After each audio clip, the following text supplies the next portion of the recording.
Hello जी बच्चों, तो आज की क्लास में हम कुछ क्वेश्चन सॉल्व करेंगे।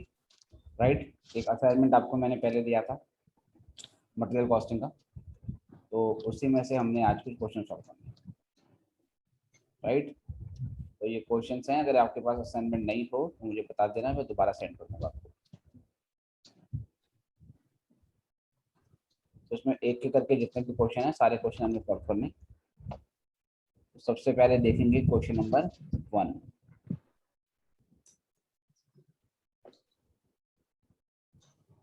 एक मिनट। हाँ,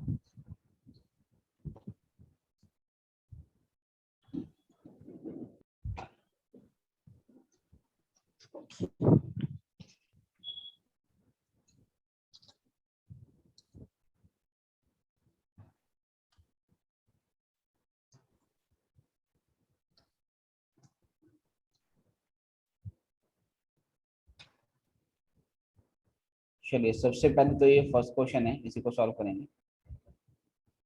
क्वेश्चन में कहता है, if the minimum stock level and the average stock level of raw material A R rupees 4000 and 9000 unit respectively, find out it's reorder quantity. आपको मिनिमम लेवल दे रखा है ऑलरेडी, और आपको दे रखा है एवरेज स्टॉक लेवल, तो आपको रीऑर्डर क्वांटिटी निकालनी है। कैसे सॉल्व किया जाएगा? If you can recall first question के लिए, तो पहले आपका एक मिनिमम स्टॉक लेवल का फॉर्मूला होता है, और वो फॉर्मूला होता है आपका, ये फार्मूला आपका होता है मिनिमम स्टॉक लेवल आपको दे रखा है और रीऑर्डर क्वांटिटी आपको दे रखा है। नहीं, आपको इसमें लगेगा एवरेज का। बता, एवरेज का आपका एक फार्मूला होता है इसमें, और वो फार्मूला था average stock level equal to minimum stock level. Yes. जी बेटा, मेरी आवाज आ रही है सबको? हाँ sir. Okay. Minimum stock level plus half of reorder quantity, तो ये एक फार्मूला था जिसमें हमारे पास क्वेश्चन में क्या क्या गिवन है। जो मिनिमम स्टॉक लेवल है वो में गिवन है, वो आपका 4000 है, और एवरेज आपका 9000 है। तो ये 9000 है, ये आपका 4000 है, और हाफ ऑफ रीऑर्डर क्वांटिटी ये आपको निकालना है। तो कैसे होगा बेटा? ये 4000 यहाँ पर आके माइनस होगा, 9000 में से 4000 ये आपको यहाँ पर आके माइनस होगा, आएगा 5000। और 5000 की 2 से अगर हम इंटू कर देंगे, 5000 की अगर हम 2 से इंटू कर देंगे, तो 10,000 यूनिट्स का आपकी रीऑर्डर क्वांटिटी आ जाएगी। ठीक है, बिल्कुल सिंपल सा क्वेश्चन। 4000 यहाँ पर आके माइनस होगा, ऑन योर लेफ्ट बचेगा 5000 equal to 1/2 R O Q. तो 2 से क्रॉस मल्टीप्लाई, तो 10,000 यूनिट्स हमारी वैल्यू यहाँ से आ गई। ओके, तो पहला क्वेश्चन बिल्कुल सिंपल सा क्वेश्चन हो गया।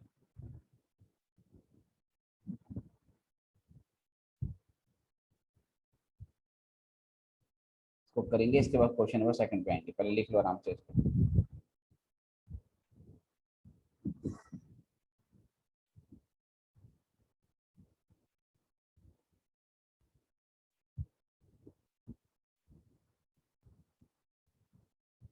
इसके बाद आएंगे प्रॉब्लम नंबर 2 में।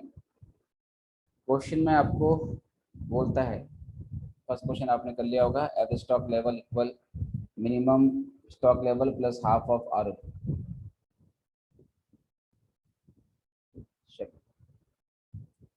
फिफ्थ क्वेश्चन में कहता है, in a company, question number 2 that is, in a company weekly minimum and maximum consumption of a material A are 25 and 75 units respectively। तो मिनिमम कंजप्शन और मैक्सिमम कंजप्शन पर वीक का आपको दिया हुआ है। दी ऑर्डर क्वांटिटी जो fix हो रखी है वो आपकी 300 यूनिट की है, और जो मटेरियल जो है वो 4 से 6 हफ्ते में रिसीव हो जाता है फ्रॉम दी सप्लायर। तो 4 हफ्ते आपका मिनिमम हो गया और 6 हफ्ते आपका मैक्सिमम हो गया। Calculate minimum level and maximum level of material. आपको मटेरियल ए का मिनिमम और मैक्सिमम आपको निकालना है। कैसे किया जाएगा बेटा? ठीक है, कैसे किया जाएगा तो देखेंगे 2 मिनट। इसमें क्या करेंगे हम,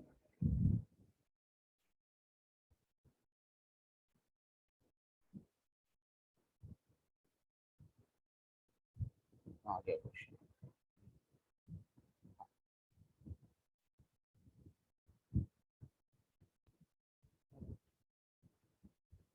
चलिए, तो सबसे पहले आप क्या करोगे इसमें,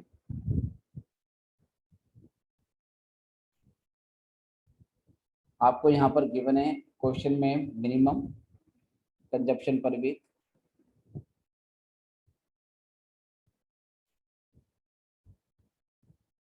you get 25 units per week. Maximum consumption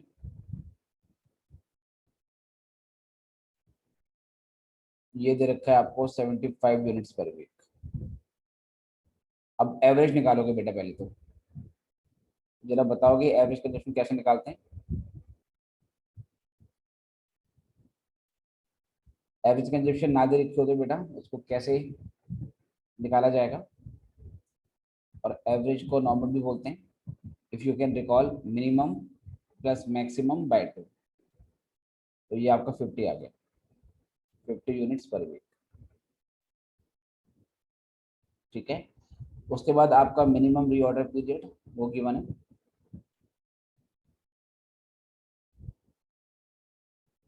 minimum reorder period आपको गिवन है इसमें 4 वीक्स, 4 से 6 हफ्ते बोलता है तो 4 हफ्ते मिनिमम है, और जो मैक्सिमम रीऑर्डर पीरियड है वो आपका है 6 वीक्स। यहाँ पर भी आपको निकालना पड़ेगा एवरेज, तो जो एवरेज है बेटा वो कितना आएगा, जो एवरेज है वो कितना आएगा वो आपको निकालना पड़ेगा।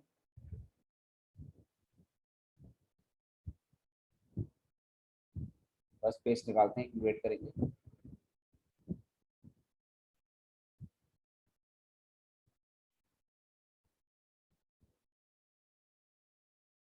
तो यहाँ पे कर लेंगे नीचे। राइट, तो अगर एवरेज निकालना हो, एवरेज कितना निकालेंगे, एवरेज भी ऐसे निकलेगा बेटा आपका मिनिमम प्लस मैक्सिमम बाय 2, तो 4 plus 6 by 2 it is 5 weeks. ठीक है, 5 वीक का आपका यहाँ पर एवरेज भी आ गया। अब निकालना क्या है, क्वेश्चन की रिक्वायरमेंट क्या है, क्वेश्चन की रिक्वायरमेंट है कि आपको मिनिमम लेवल और मैक्सिमम लेवल निकालना है। ठीक है, करते हैं। और रीऑर्डर क्वांटिटी क्वेश्चन में आपको गिवन है, तो कैसे करेंगे देखिए। सबसे पहले आप फॉर्मूला लगाओ बेटा मिनिमम का। मिनिमम का फॉर्मूला क्या होता था, इफ यू कैन रिकॉल, पहले निकालते थे आरओएल, और आरओएल में से माइनस करते थे average consumption multiplied by average reorder period. तो इसका मतलब ये हुआ कि पहले आपको आरओएल निकालना पड़ेगा, जब आप आरओएल निकाल लोगे तभी उसके बाद फिर आप इसको फाइंड कर पाओगे। तो पहले इसको हम क्या करेंगे बेटा, आरओएल निकालने जा रहे हैं, तो स्पेस यहाँ पर है, मैं इसको यहाँ पे यूज कर रहा हूँ। तो री ऑर्डर लेवल, इसका फॉर्मूला होता है maximum consumption multiplied by maximum reorder period. ठीक है, ये पिछली क्लासेस में फॉर्मूले मैंने क्लियर किए हैं। अब बेटा कंजप्शन 25 से 75 बोला था, जिसमें 75 आपका था मैक्सिमम कंजप्शन, 4 से 6 हफ्ते का टाइम पीरियड था, 6 आपका मैक्सिमम था। इसको मल्टीप्लाई करोगे तो 75 इंटू 6 कितना बनता है, 75 डेट्स ऑफ 450, ये बनेगा 450 units. Then you will have to calculate the minimum consumption,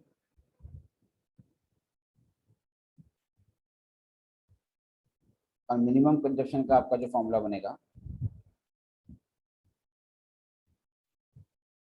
ठीक है, मिनिमम कंजप्शन का आपका जो फॉर्मूला बनेगा वो होगा R O L minus average consumption multiplied by average reorder period. Okay जी, तो आर ओ एल है 450, एवरेज कंजप्शन था आपका 50, क्योंकि 25 से 75 बोला हुआ था, और 4 से 6 हफ्ते तो 5 था आपका एवरेज रीऑर्डर पीरियड। तो 450 माइनस 250, तो ये आपका 200 यूनिट का मिनिमम कंजप्शन आता है। ओके, सिंपली फॉर्मूला बेस्ड है बेटा, फॉर्मूले अगर आपको पता है तो you can easily understand, you can easily calculate. इसको फिक्स करते हैं थोड़ा सा ऊपर।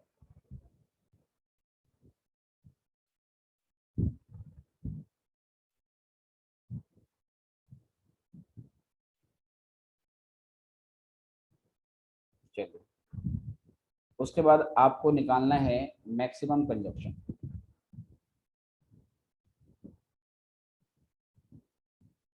मैक्सिमम कंजप्शन का क्या फॉर्मूला है? इसका है ROL, reorder quantity, minus minimum consumption multiplied by minimum reorder period.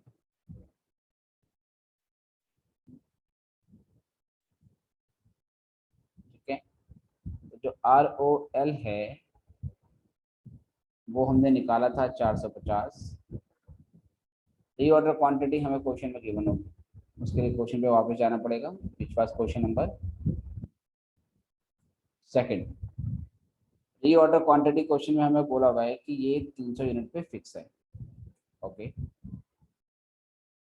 ये 300 यूनिट फिक्स हो गई। मिनिमम कंजप्शन 25 है क्योंकि 25 टू 75 था, और 4 से 6 हफ्ते था तो 4 हफ्ते मिनिमम था।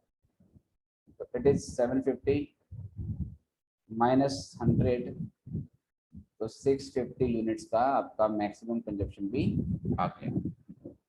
इसको भी नोट कर ली, स्किन अप डाउन करनी हो तो मुझे बताना।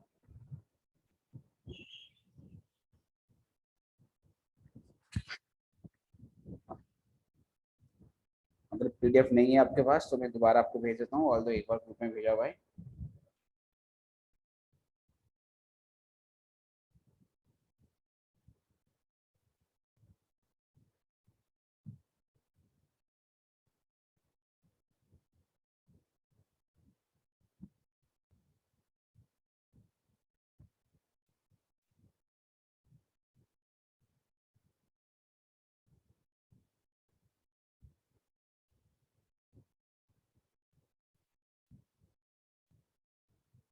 जी बेटा, जब ये नोट हो जाए तो बताना, नेक्स्ट क्वेश्चन पे आएंगे।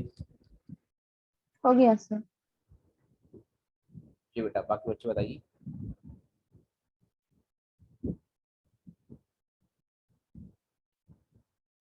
हो गया सर। Done sir.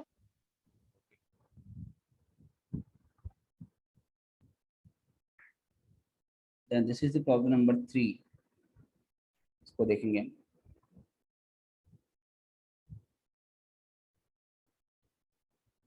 पहले स्पेस गैदर कर लेते हैं।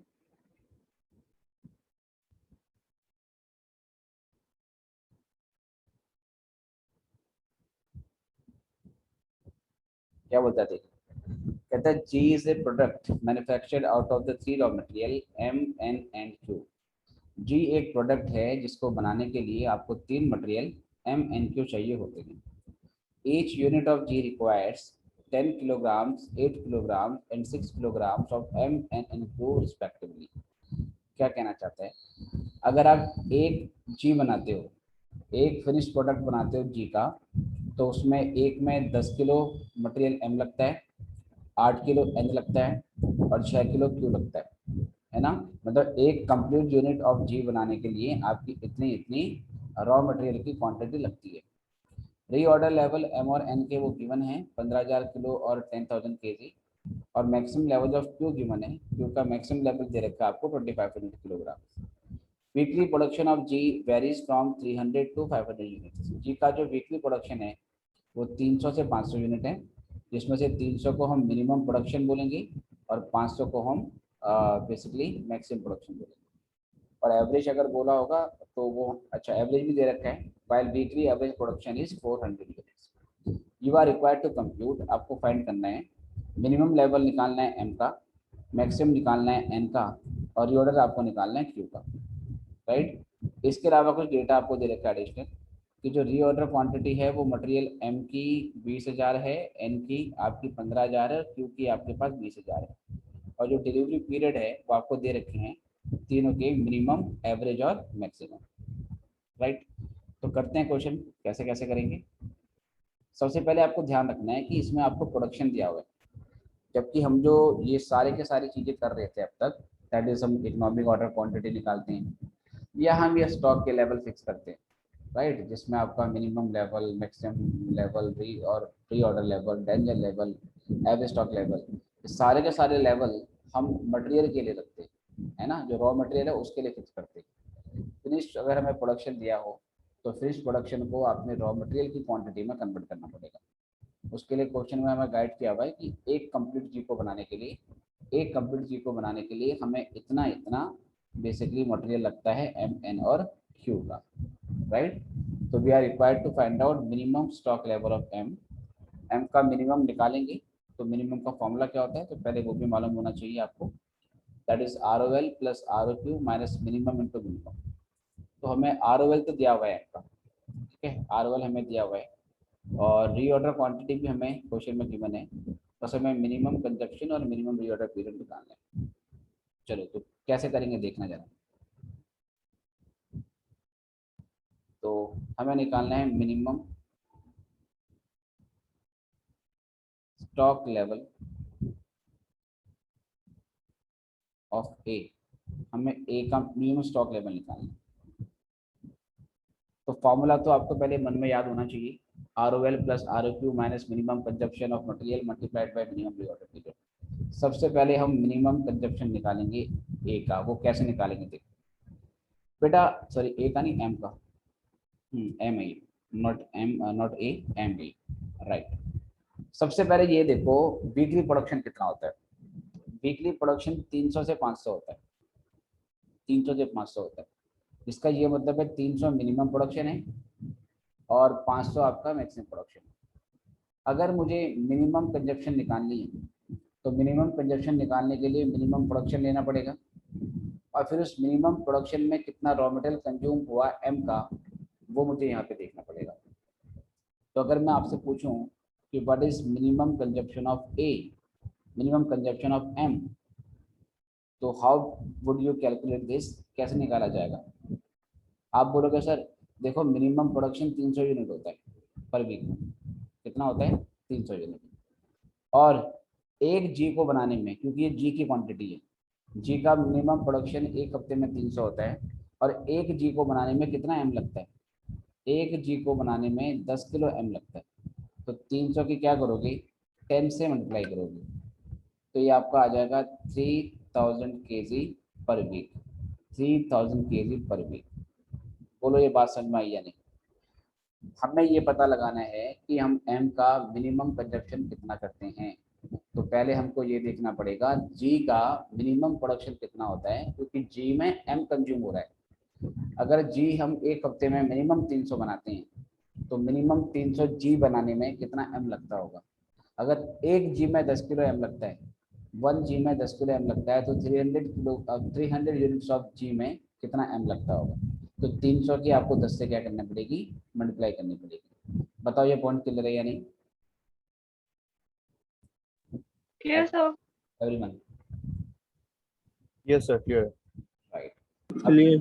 हाँ, ये आने के बाद अब बेटा फॉर्मूला लगा देना है ना। तो कई बार आपको डेटा डायरेक्टली फॉर्मूले के हिसाब से नहीं दिया होगा, आपको पढ़ना पड़ेगा और उसके हिसाब से फिर डेटा को निकाल के अपने फॉर्मूला अप्लाई करना पड़ेगा। तो यहाँ से अब मैं निकालता हूँ मिनिमम स्टॉक लेवल एम का। तो फॉर्मूला बनेगा री ऑर्डर लेवल प्लस री ऑर्डर क्वांटिटी, री ऑर्डर लेवल प्लस री ऑर्डर क्वांटिटी, ये सारी किसके ले रहे हैं हम, एम के ले रहे हैं, माइनस मिनिमम कंजप्शन,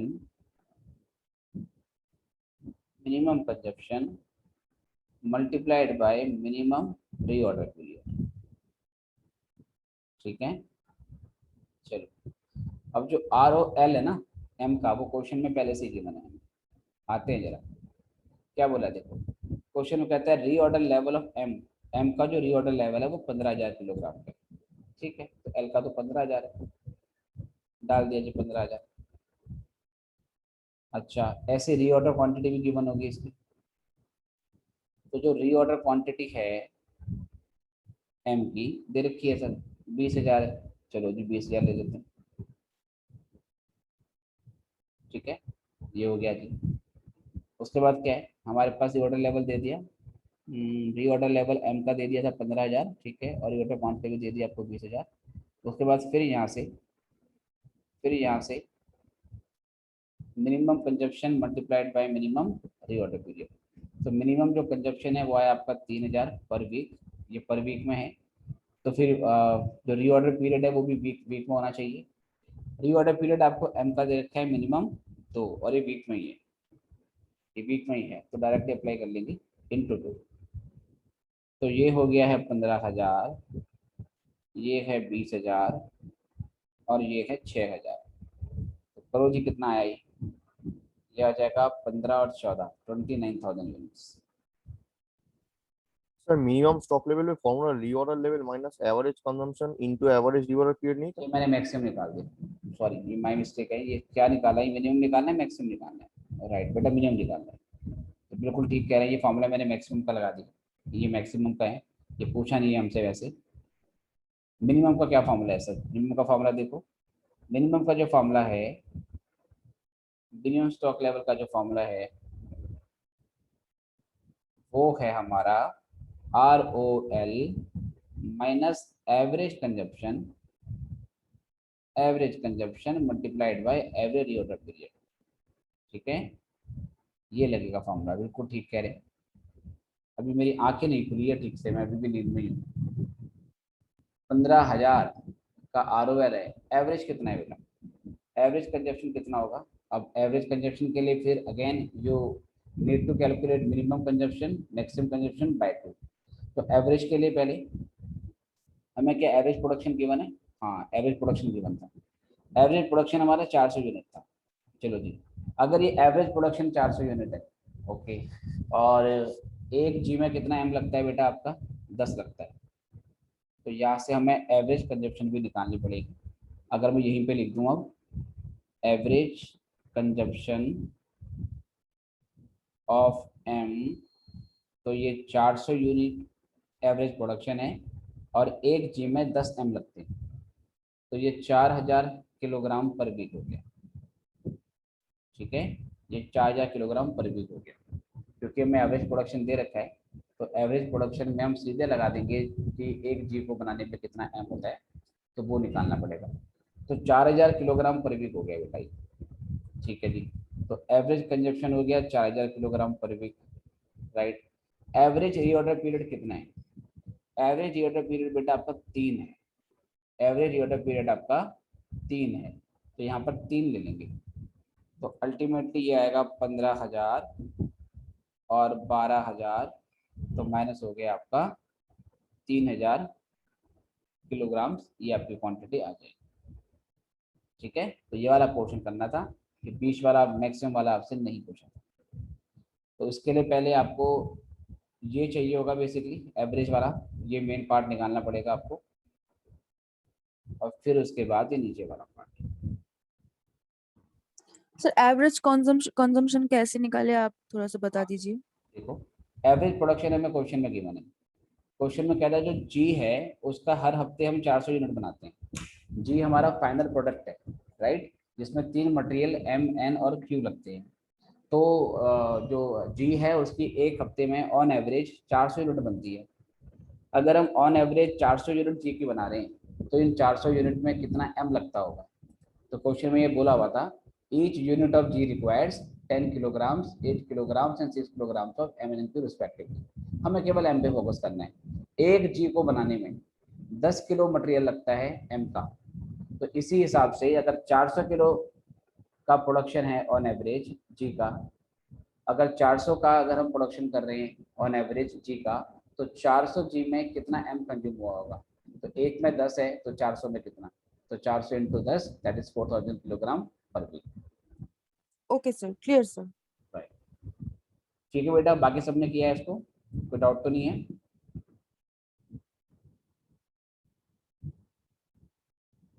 कोई क्वेरी है please you can ask, otherwise next part पे आते हैं। एवरीवन बोलो हाँ ना, आगे बढ़े।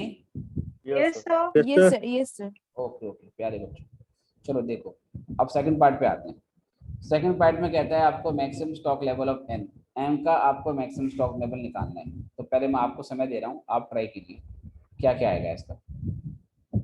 But will be the maximum stock level of N, try करो, चलो टेक योर टाइम, फिर मैं सॉल्व करूंगा और फिर आप वेरीफाई करना कि सही है या गलत। क्वेश्चन आपके सामने है बिल्कुल। Maximum stock level of N, N का मैक्सिमम स्टॉक निकालना है।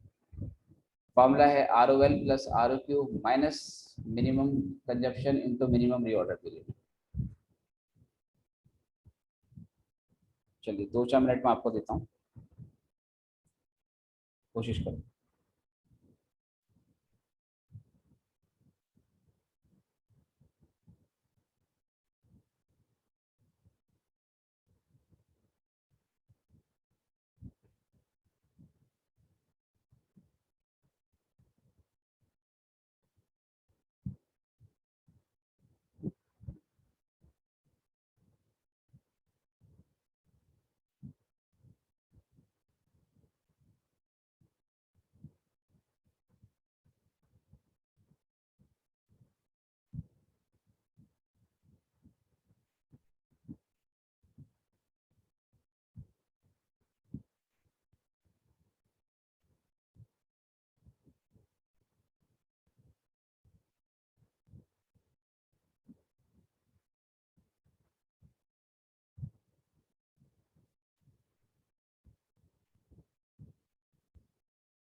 करो बेटा, कोशिश करो, देखिए कि क्या आंसर आता है, फिर मैं सॉल्व कराता हूँ उसको।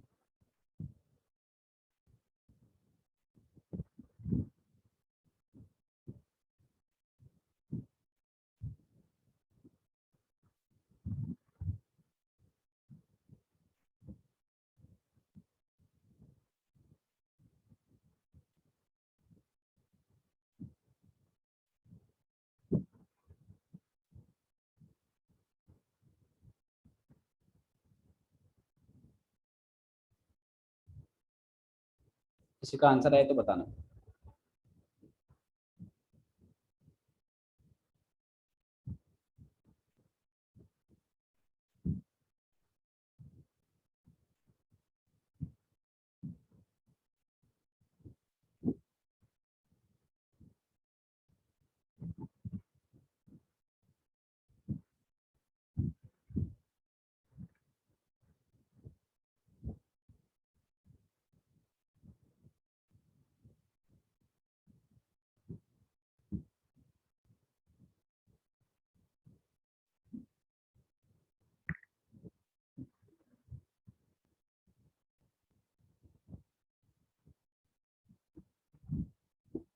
सर मैं 15,400 है।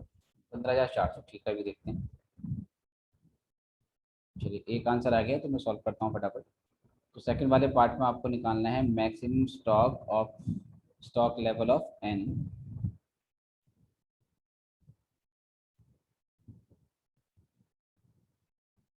ओके, बार मैक्सिमम वाला फॉर्मूला लगाना है। तो R O L plus R O Q minus minimum consumption, ठीक है, प्रोडक्शन नहीं, मिनिमम कंजप्शन मटेरियल का, और multiplied by minimum reorder period. ये हमारा फॉर्मूला होता है। So 23,800 आ रहा है। 23,800 आ रहा है, ठीक है, अभी देखते हैं। तो जो आर ओ एल है वो कितना है, एन का, एन का जो आर ओ एल है बेटा वो 10,000 किलोग्राम है। ये 10,000 है। रीऑर्डर क्वांटिटी एन की 15,000 है।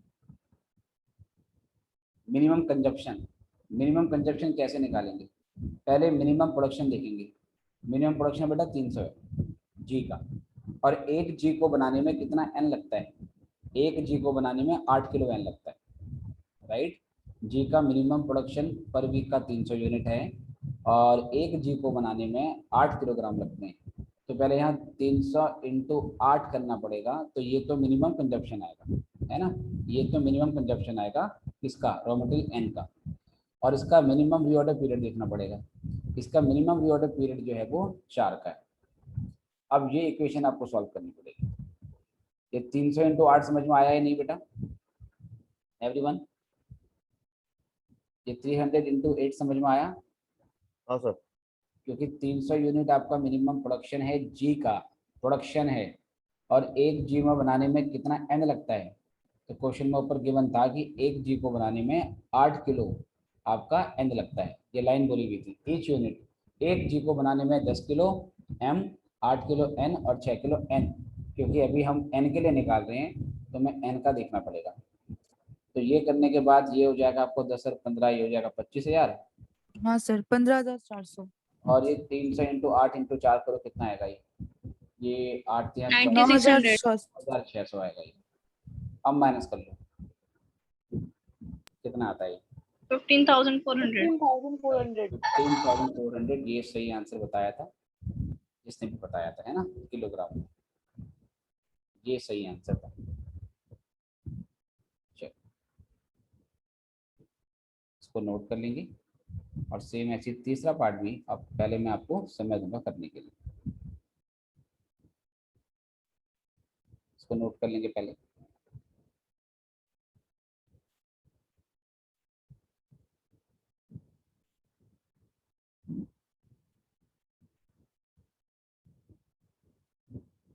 $25,000 माइनस 9600, 15,400 किलोग्राम। जी, तो आई गेस ये करेक्ट हो चुका है बिल्कुल। और अब यहाँ से इसके तीसरे पार्ट में आते हैं, reorder level of Q. Q का आपको रीऑर्डर लेवल निकालना है। रीऑर्डर लेवल का क्या फॉर्मूला होता है sir? Maximum consumption multiplied by maximum reorder period. करो जरा, आर निकालिए क्यू का।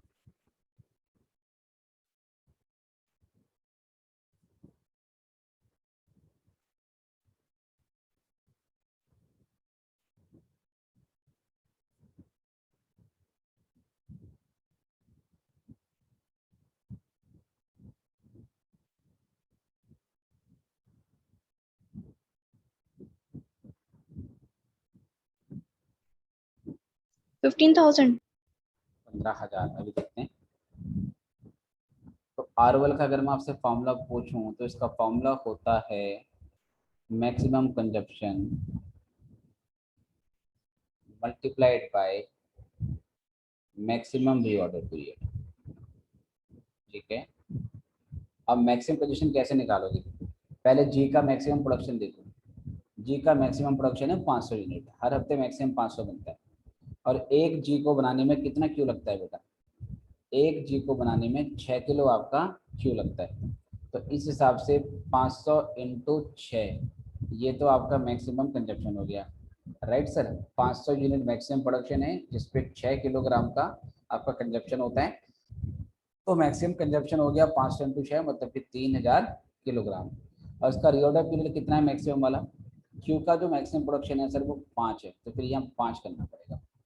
तो 500 इंटू 6 इंटू 5, तो कितना आया? 15,000। Yes sir. 15,000 kilogram is correct answer.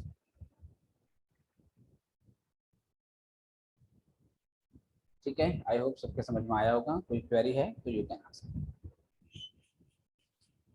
No sir, clear sir. Right. So now we are moving towards the next question. सबने कर लिया होगा। Maximum consumption multiplied by maximum reorder period, तो 500 इंटू 6 इंटू 5, 15,000 किलो, ये हमारे यहाँ से वैल्यू आ गई। तो कई बार डेटा हमें दिया होगा प्रोडक्शन का, हमें प्रोडक्शन से कंजप्शन पे आना पड़ेगा। ठीक है, आई गेस ये हो गया। अब यहाँ से आते हैं नेक्स्ट क्वेश्चन पे, which is question number 4। Fourth question बेटा ये है। ठीक है, फोर्थ क्वेश्चन ये है आपका। इसमें क्या बोला गया देखते हैं पहले। Question number 4 is this one. The daily demand for an electronic component is approximately 25 items.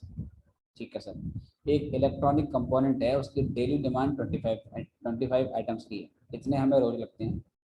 Every time an order is place, हर बार अगर एक ऑर्डर देते हैं तो 25 रुपए की आपकी फिक्स कॉस्ट इनकर होती है, 25 रुपए की फिक्स कॉस्ट इनकर होती है. इसका मतलब सर ये क्या है, ये ऑर्डर कॉस्ट पर ऑर्डर है, क्योंकि हर बार ऑर्डर देने पे 25 रुपए का आपका खर्चा आता है, तो ये order cost per order. Daily holding cost per item of inventory is 40 पैसे. आपको कैरिंग कॉस्ट दे रखी है, कैरिंग कॉस्ट को हम होल्डिंग कॉस्ट भी बोलते हैं, क्योंकि कैरिंग कॉस्ट का मतलब होता है कि मटेरियल को होल्ड करने पे ऑन एवरेज पूरे साल में कितना खर्चा होता है ना. मटेरियल की एक यूनिट को एक साल के लिए होल्ड करने पे कितना खर्चा होता है. ये आपको बेटा द डेली होल्डिंग ये पर डे के हिसाब से आपको दे रखी है 40 पैसे की. लीड टाइम आपका 16 दिन का है. लीड टाइम का मतलब है रीऑर्डर पीरियड. ना तो आपको इसमें मिनिमम रीऑर्डर पीरियड दे रखा है, ना मैक्सिमम रीऑर्डर पीरियड दे रखा है, सीधे बोला हुआ है कि 16 दिन में सामान आ जाता है. तो इसका मतलब सर यहाँ पे इस बात को सर्टेन कर रखा है, इस बात की गारंटी दे रखी है कि 16 दिन में सामान आ जाएगा, ना उससे कम ना उससे ज़्यादा.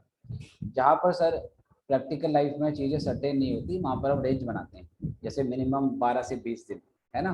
तो जो आपको मिनिमम और मैक्सिमम दिया होता है वो तभी दिया होता है जब अनसर्टेनिटी होती है, और जब सर्टेनिटी होती है तो उसमें सीधे आपको एक नंबर दे देगा, 16 दिन में सामान आ जाएगा. क्वेश्चन में कहता है कि आपको इकोनॉमिक लॉट साइज का मतलब है कि इकोनॉमिक ऑर्डर क्वांटिटी, आपको इकोनॉमिक ऑर्डर क्वांटिटी निकालनी है. उसके साथ साथ आपको रीऑर्डर पॉइंट का मतलब है कि आपको रीऑर्डर लेवल भी निकालना है. ठीक है, आपको रीऑर्डर लेवल भी निकालना है. तो करते हैं बेटा क्वेश्चन को. तो पहले तो स्पेस ले दे थोड़ा सा, देखते हैं कि ये शिफ्ट होता है नहीं, अदरवाइज चलो ये शिफ्ट हो गया यहाँ पर. और क्वेश्चन नंबर 4 कहाँ चला गया, उसको मैं कहीं नीचे डाल देता हूँ.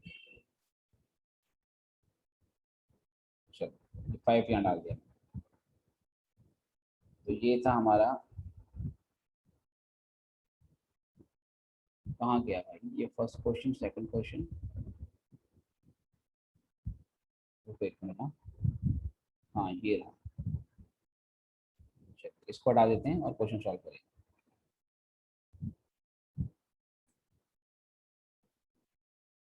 जी, तो सबसे पहले बेटा इकोनॉमिक ऑर्डर क्वांटिटी का आपको फॉर्मूला मालूम होना चाहिए, that is square root of 2AO by C. Okay, but क्या करना पड़ेगा आपको सबसे पहले इसमें, सबसे पहले आपको बेटा इसमें जो है वो AOQ को डिफाइन करना पड़ेगा. तो सबसे पहले इसमें हम निकालेंगे एनुअल डिमांड या annual consumption of material of component, जिसको हम डिनोट करते हैं ए से. हमें डिमांड दे रखी है बेटा डेली, जबकि हमें चाहिए एनुअल. तो डेली डिमांड को हम क्या करेंगे, एनुअल डिमांड में कन्वर्ट करेंगे. तो साल में कितने दिन लेंगे सर, साल में हम 365 डेज 365 डेज. हाँ, साल में 365 डेज लेके चलेंगे. कई बार क्वेश्चन में खुद ही बोल देगा कि साल में आपको 300 दिन मान के चलना है, या खुद ही बोल देगा साल में आपको 360 डेज लेके चलना है, फिर तो हम उतना ही चलेंगे. कुछ ना बोला हो तो हम 365 दिन ही मान के चलेंगे. तो 25 आइटम आपको डेली चाहिए, साल में 365 डेज होते हैं, तो इस हिसाब से पूरे साल में कितना आइटम चाहिए होगा आपको, 9125. 9125 यूनिट्स आपको चाहिए. ठीक है सर, इलेक्ट्रॉनिक बेसिकली जो आपका आइटम है, कंपोनेंट है, पूरे साल में इतना चाहिए. फिर है ऑर्डर कॉस्ट पर ऑर्डर. अब जो ऑर्डर कॉस्ट पर ऑर्डर है, जिसको हम नोट करते हैं O से, तो वो आपको क्वेश्चन में 25 पहले से ही क्वेश्चन में गिवन है. Then you calculate carrying cost per unit per annum. Carrying cost आपको चाहिए होती है एक यूनिट की एक साल की. हमें दे रखी है कैरिंग कॉस्ट मतलब कि होल्डिंग कॉस्ट पर आइटम, मतलब पर यूनिट तो है ही, पर यूनिट तो है, पर बेटा ये पर एनम नहीं है, ये डेली है. ये 40 पैसे सिर्फ एक दिन की है, हमें पूरे साल की चाहिए. इसको भी क्या करना पड़ेगा बताइए, इसको भी 365 से मल्टीप्लाई करना पड़ेगा. 146 रुपीज. तो 365 से क्यों बेटा इसको हमने मल्टीप्लाई किया, ये बात समझ में आ गई. इसको इससे मल्टीप्लाई किया क्योंकि Yes, sir. Cost per day की दे रखी है जबकि हमें पर एनएम की चाहिए होती है। कितना आया ये 146? Yes, sir. 146 ये आपके यहाँ से हमारे पास कैरिंग कॉस्ट पर यूनिट पर एनएम आ गई। ठीक है, पर यूनिट तो पहले से थी, पर एनएम में कन्वर्ट करने के लिए हमने इस तरीके से इसको निकाल दिया। तो ये आ गया आपका 146, राइट। अब क्वेश्चन में कहता है EOQ निकालिए। तो EOQ का आपका जो फॉर्मूला है वो है स्क्वायर रूट ऑफ 2AO/C। तो 29125 then order cost is 25 divide by 146। तो आप कैलकुलेटर यूज करेंगे, पहले 2 को मल्टीप्लाई करो 9125 से, फिर 25 से, जो वैल्यू आई उसको डिवाइड करो 146 से, और फिर उसके बाद स्क्वायर रूट सॉल्व करो और बताओ कितना आता है।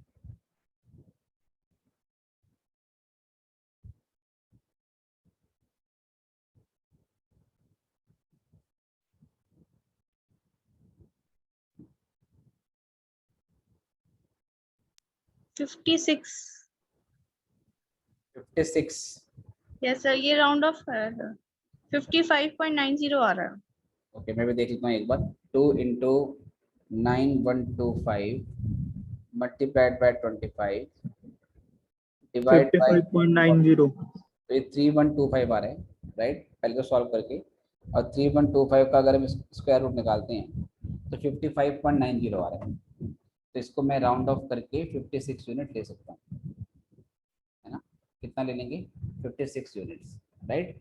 तो जो हमारा इकोनॉमिक ऑर्डर क्वांटिटी है वो 56 यूनिट आपके यहाँ पर आ गई। और क्या बोला है निकालने को? कह रहा है लीड टाइम आपका 16 दिन का है, तो आपने इकोनॉमिक लॉट साइज निकालना है, वो आपने निकाल दिया, और आपको रीऑर्डर पॉइंट निकालना है। अब रीऑर्डर पॉइंट का बेटा आपका फार्मूला क्या होता है, अगर आप ध्यान से देखें। रीऑर्डर पॉइंट का आपको जो फार्मूला होता है वो होता था maximum consumption multiplied by maximum reorder period. तो इससे बेटा जो रीऑर्डर पीरियड है वो तो एक ही आपको दिया हुआ है। कितना दिया हुआ है आपको? वो दिया हुआ है 16 दिन का, राइट। ये आपको दिया हुआ है 16, ये आपको दिया हुआ है 16 दिन का। उसके अलावा बेटा आपको मैक्सिमम कंजप्शन भी क्वेश्चन में मालूम होना चाहिए, लेकिन जो मैक्सिमम कंजप्शन है उसके लिए क्वेश्चन में कुछ डेटा आपको दिया ही नहीं है कि हम ऑन एवरेज कितना बेसिकली क्या नाम है कि मतलब कंज्यूम करते हैं, कुछ भी नहीं किया। तो ऐसे क्वेश्चन में क्या होता है, जब हम फॉर्मूला लगाएंगे तो जो डेटा अवेलेबल हो उसी को ही मैक्सिमम मान के आंसर निकाल लेते हैं, मतलब ROL निकालना है। तो फॉर्मूला बनेगा आपका maximum consumption into maximum reorder period, ठीक है। रीऑर्डर पीरियड बेटा आपको दिया हुआ है 16 दिन का, है ना। कितना दिया हुआ आपको? 16 दिन का आपको टाइम दिया हुआ है इसमें। तो इसी को आप क्या मानोगे? 16 आपको यहाँ पर मान लोगे, 16 डेज का। ओके, अब ये कंजप्शन भी सर आपका कितना होना चाहिए? ये आपका डेज में होना चाहिए। अगर ये है तो ये भी आपका डेज में होना चाहिए। अब सर ये जो मैक्सिमम कंजप्शन है, पहली बात तो ये समझ में आती है कि सर क्योंकि हमें और कुछ क्वेश्चन में गिवन नहीं है तो हम जो डेटा गिवन है उसी को मैक्सिमम बनाएंगे। ये आप एक चीज़ ध्यान रखो, एक चीज़ आप ध्यान रखो, एक नई चीज़ मैं आपको यहाँ पर बता रहा हूँ। इसको पहले मैं हटाता हूँ कि वैसे तो हमारा फॉर्मूला है maximum consumption multiplied by maximum reorder period, ये ROL का फॉर्मूला होता है। लेकिन ठीक है, अब एक चीज समझना, लेकिन ये पिछले क्वेश्चन का लिखा हुआ है, पहले ये मिटाता हूँ उसको,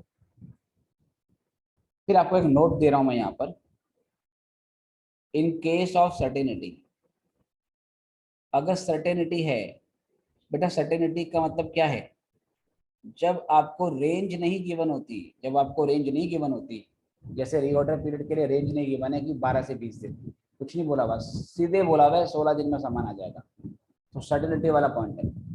जहां पर सर्टेनिटी हो, मतलब रीऑर्डर पीरियड में केवल एक नंबर दे रखा हो, कोई मिनिमम नहीं है, कोई मैक्सिमम नहीं है, कोई एवरेज नहीं है, सीधे बोला हुआ है 16 दिन में सामान आ जाएगा।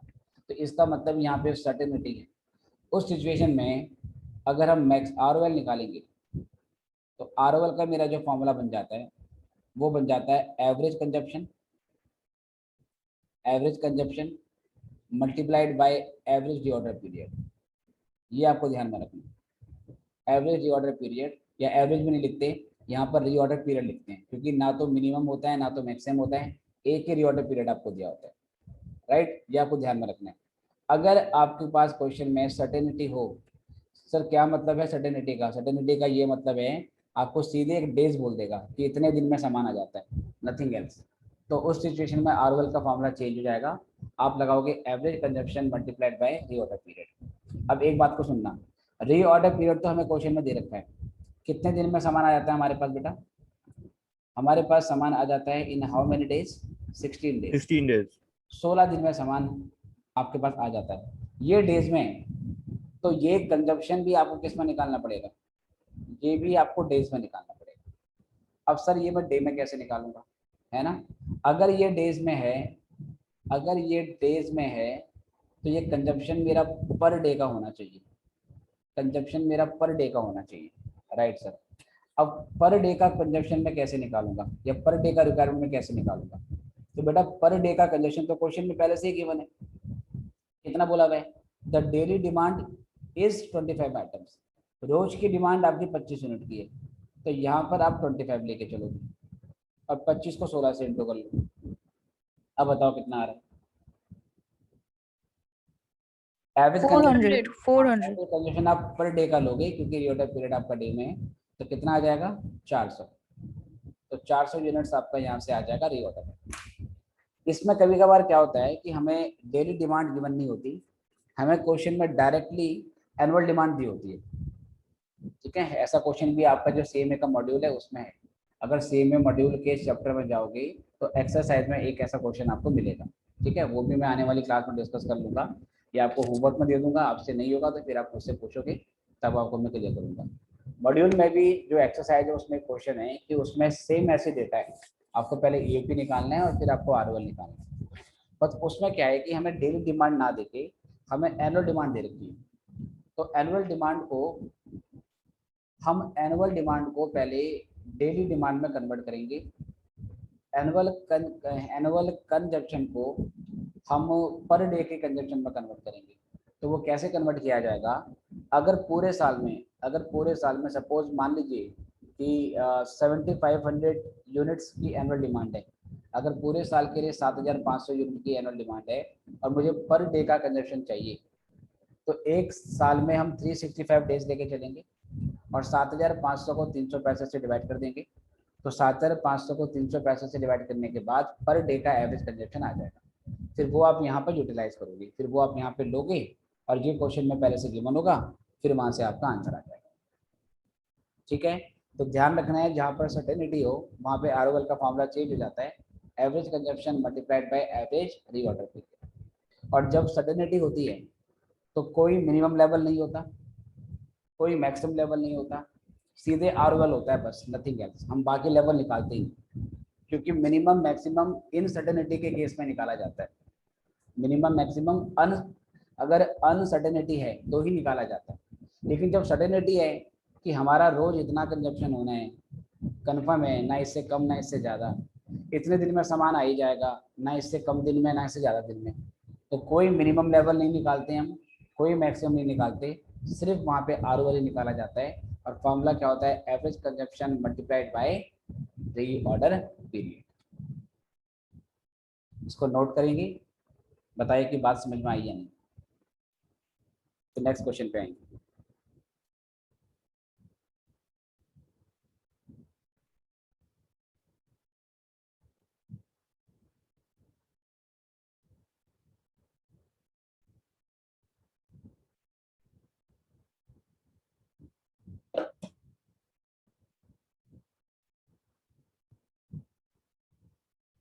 जी बेटा मुझे बताना जब हो जाए।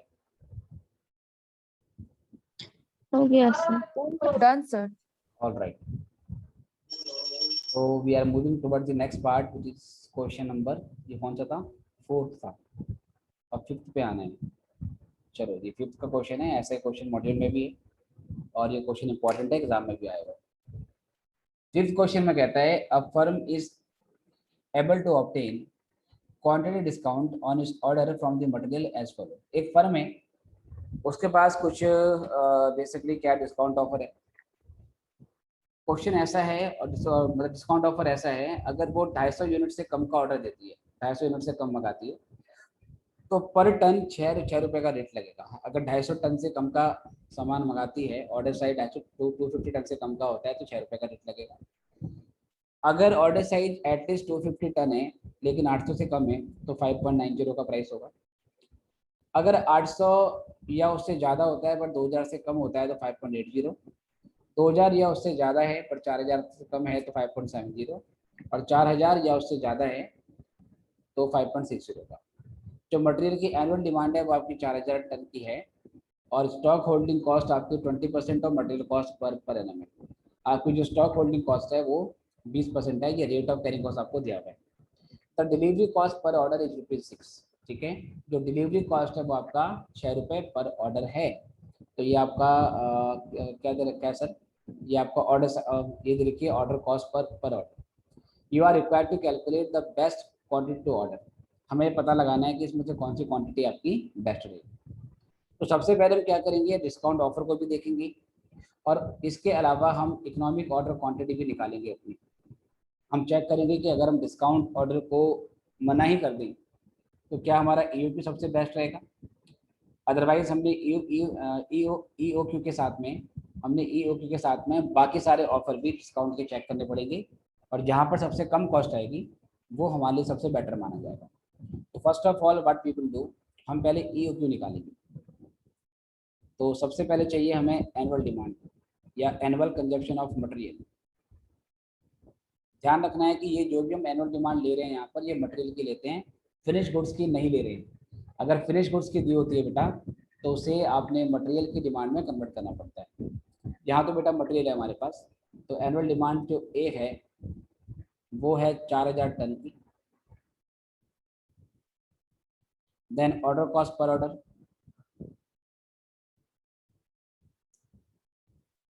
ऑर्डर कॉस्ट पर ऑर्डर जो कि ओ है वो 6 रुपये का है।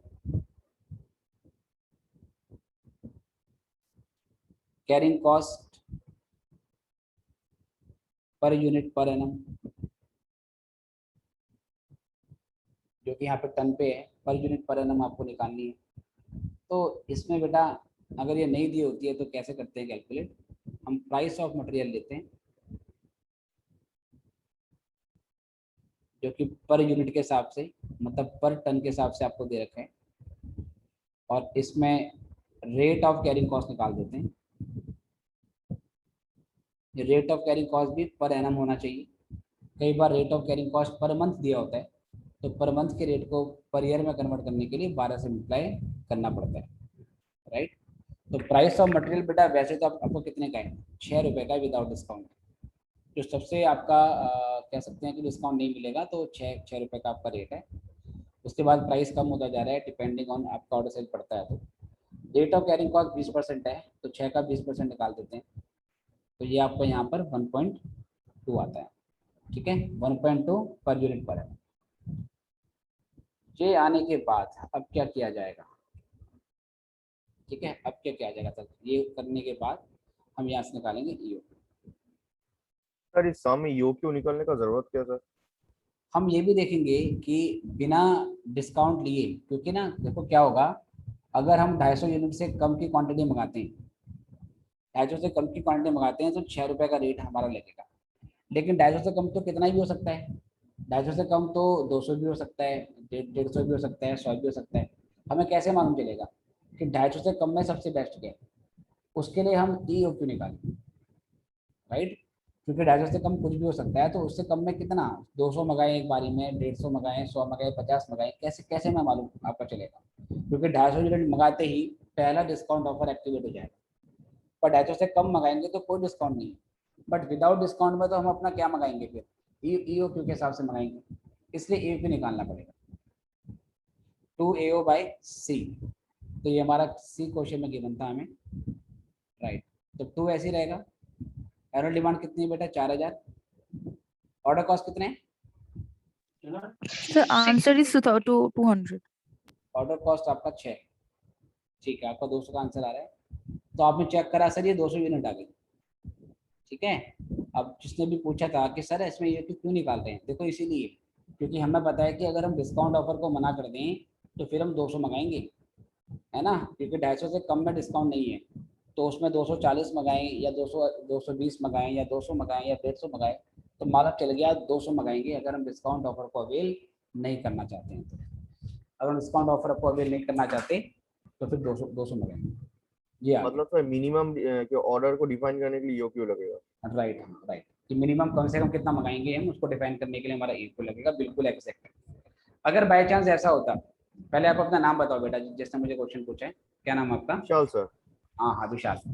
तो विशाल इसमें क्या है, अगर हमें क्वेश्चन में हम ईओपी निकालते और अगर ये 400 यूनिट आ जाता, बाय चांस हमारा ईओपी क्या होता 400 यूनिट, तो 400 यूनिट तो बेटा इसके बीच बीच में आ गई, फिर वो 400 यूनिट पे तो डिस्काउंट ऑफर लग ही जाएगा। तो फिर हम क्या करेंगे, जब कैलकुलेशन करेंगे तो 400 वाली क्वांटिटी भी हमें निकालनी पड़ेगी जब हम 5.90 का रेट लेंगे। तो इससे हमें मालूम चल जाएगा कि हमें बेसिकली जो डिस्काउंट ऑफर चेक करना है वो 250 से स्टार्ट करना है और 400 पे भी लेना है, फिर 800 भी लेंगे, 2000 भी लेंगे और 4000 भी लेंगे। ठीक है, अभी क्योंकि यहाँ 250 से कम आ रहा है, 200 आ गया, तो मतलब हमें स्टार्ट करना है 200 से। पहले चेक करेंगे 200 पर, फिर चेक करेंगे 250 पर, फिर 800 पर, फिर 2000 पे और फिर 4000 पे। अब एक मन में क्वेश्चन आता है कि सर जब हम डिस्काउंट ऑफर चेक कर रहे हैं, आपने कहा स्टार्ट करेंगे 200 से और फिर हर एक इस लेवल पे चेक करेंगे, फिर 250 पे चेक करेंगे, 800 पे चेक करेंगे, 2000 पे चेक करेंगे, 4000 पे चेक करेंगे, ऐसा क्यों करेंगे? देखो ऐसा इसलिए होगा, जैसे ही मैं जब तक मैं 249 यूनिट परचेज करता हूँ, जब तक मैं 249 यूनिट परचेज करता हूँ मेरा 6 रुपये का ही रेट लगेगा। लेकिन जैसे ही मैं 250 यूनिट परचेज करूंगा तो मेरी सभी 250 क्वांटिटी पे 5.90 का रेट लग जाएगा। तो मेरी जो कॉस्ट सिग्निफिकेंटली रिड्यूस होगी ना, वो 250 पे होगी। 250 पे मुझे कॉस्ट बेनिफिट ज़्यादा होगा, 251 पे मुझे उतना नहीं होगा, क्योंकि 249 तक मैं 6 रुपये पे कर रहा था। डिस्काउंट का ऑफर लेने के लिए मुझे 250 परचेज करना है, 250 पहले परचेज करना पड़ेगा। तो 250 पे एकदम से कॉस्ट मेरी क्या होगी, कम होगी, 5.90 पर यूनिट लगेगी। आगे 251 पे भी 5.90 पर यूनिट लगेगी, 260 पे भी 5.90 पर यूनिट लगेगी, इवन 799 तक मेरा रेट 5.90 रहेगा। लेकिन जैसे ही मैं 800 यूनिट को परचेज करूंगा, अगेन मेरी कॉस्ट पूरी 800 यूनिट के लिए 5.80 आपकी लगेगी। तो ऐसे वाले क्वेश्चनों में आप क्या करोगे, जो क्या नाम है कॉस्ट की कैलकुलेशन करते हो वो उस लेवल पे करते हो जहां से डिस्काउंट एक्टिवेट हो रहा है। तो पहला डिस्काउंट 250 पे एक्टिवेट हो रहा है, दूसरा 800 पे, तीसरा 2000 पे और चौथा 4000 यूनिट पे। तो इन सब लेवल पे हम कॉस्ट की कैलकुलेशन करेंगे, क्योंकि यहाँ से डिस्काउंट आपका ट्रिगर होता है, डिस्काउंट यहाँ से एक्टिवेट होता है। और इसके अलावा जो आपने ईओपी निकाला वो 250 से कम आया है, तो वो भी आपको लेना ही पड़ेगा, राइट। ये आपको ध्यान में रखना है, क्योंकि बच्चा कई बार पूछता है कि सर हमने 250, 800, 2000, 4000 में क्यों निकाला। 800 से 2000 के बीच में मान लो सर 1500 यूनिट थी, क्या पता 1500 यूनिट की कॉस्ट हमारी कम, 1500 यूनिट की हमारी कॉस्ट जो होती वो सबसे कम क्या नाम है आती। मैंने कहा ऐसा कभी होगा ही नहीं, डिस्काउंट जिस लेवल पे एक्टिवेट होता है वहां पर सबसे मिनिमम कॉस्ट आएगी। सबसे ज़्यादा बेनिफिट हमें तब मिलेगा जहां पर हम एग्जैक्ट वो क्वांटिटी परचेज करेंगे जहां पर डिस्काउंट इनिशिएट हो रहा है, राइट, क्योंकि वो पीछे की सभी क्वांटिटी के लिए अप्लाई हो जाता है। उसके बाद जितना भी खरीदोगे, जब तक नया डिस्काउंट ट्रिगर नहीं होता तब तक वो कॉस्ट पर यूनिट सेम रहेगी, तो वहां पर हमें कोई एडिशनल बेनिफिट नहीं मिलेगा। तो अब यहाँ से बेटा हमें करनी पड़ेगी कैलकुलेशन, एक कैलकुलेशन है जो हमें करनी है। 2 मिनट वेट करेंगे, इसको जरा मैं शिफ्ट करता हूँ।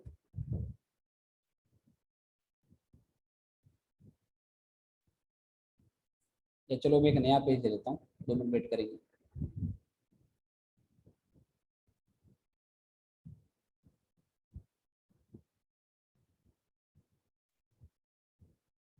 कहाँ गया हमारा क्वेश्चन, ये क्वेश्चन ऊपर होगा, राइट।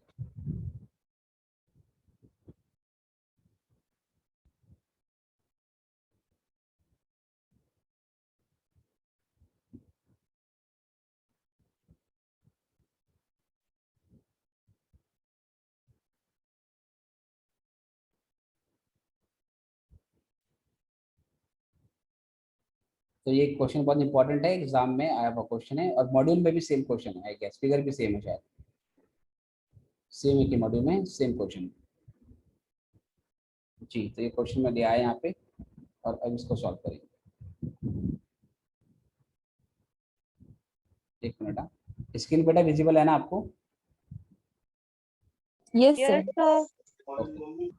तो सबसे पहले मैंने 200 यूनिट का निकाल लिया था, वो 200 यूनिट आपने नोट कर लिया होगा। बेटा ईओक्यू वाला पॉइंट नोट कर लिया था आपने? Yes, sir. Yes sir. चलिए अब यहाँ से लिखेंगे हम calculation of optimum order size. चलो देखो कैसे करेंगे, टेबल बनाएंगे हम, पर्टिकुलर्स, उसके बाद फिर यहाँ पर हम अलग अलग ऑर्डर साइज लेके चलेंगे। सबसे पहले लेंगे हम ऑर्डर साइज, टन्स में लेना है हमने, पहले 200 टन का है, फिर पहला डिस्काउंट ट्रिगर होगा 250 पे, फिर 800 पे और 2000 पे और फिर उसके बाद 4000 पे। ठीक है, ये इस तरीके से हमने अलग अलग ट्रिगर पॉइंट ले लिए जहाँ पे डिस्काउंट हमारा एक्टिवेट हो रहा है।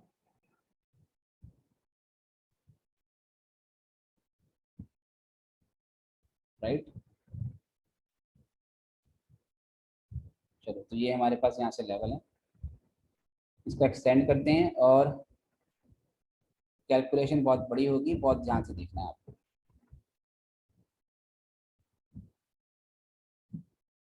चलो सबसे पहले ये बताइए सर, एनुअल डिमांड कितनी है?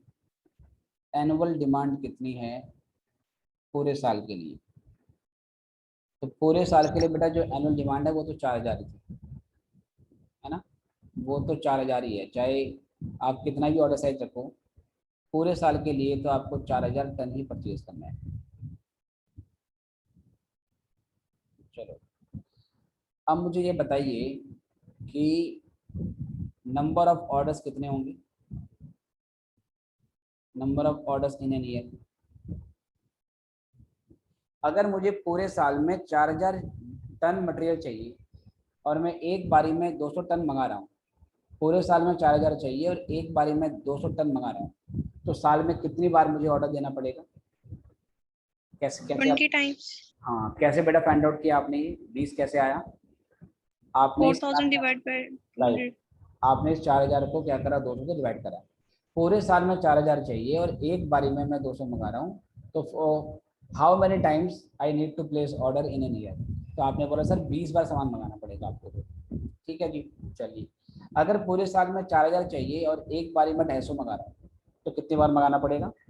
16 times. 16 टाइम्स। आई होप सबके समझ में आ रहा होगा, अदरवाइज पूछ लेना। पूरे साल में 4000 चाहिए और एक बारी में 800 यूनिट मंगा रहा हूँ, एक बारी में 800, 5 टाइम्स। 5 टाइम्स। सेम ऐसे ही पूरे साल में 4000, एक बारी में 2000, तो साल में 2 बार मंगाना पड़ेगा। पूरे साल में 4000 और एक बारी में 4000, तो सर यहाँ पे फिर मुझे एक ऑर्डर देना पड़ेगा। ठीक है, तो ये तो बेटा मेरे पास नंबर ऑफ ऑर्डर्स आ गए। चलो नंबर ऑफ ऑर्डर्स आने के बाद व्हाट आई विल डू, मैं यहाँ लिखूंगा total order cost at the rate of. अब बेटा एक ऑर्डर का कितना कॉस्ट आता है? 6. एक ऑर्डर पे आपका खर्चा आता है 6 रुपए का। टोटल ऑर्डर कॉस्ट एट ₹6 पर ऑर्डर, एट ₹6 पर ऑर्डर।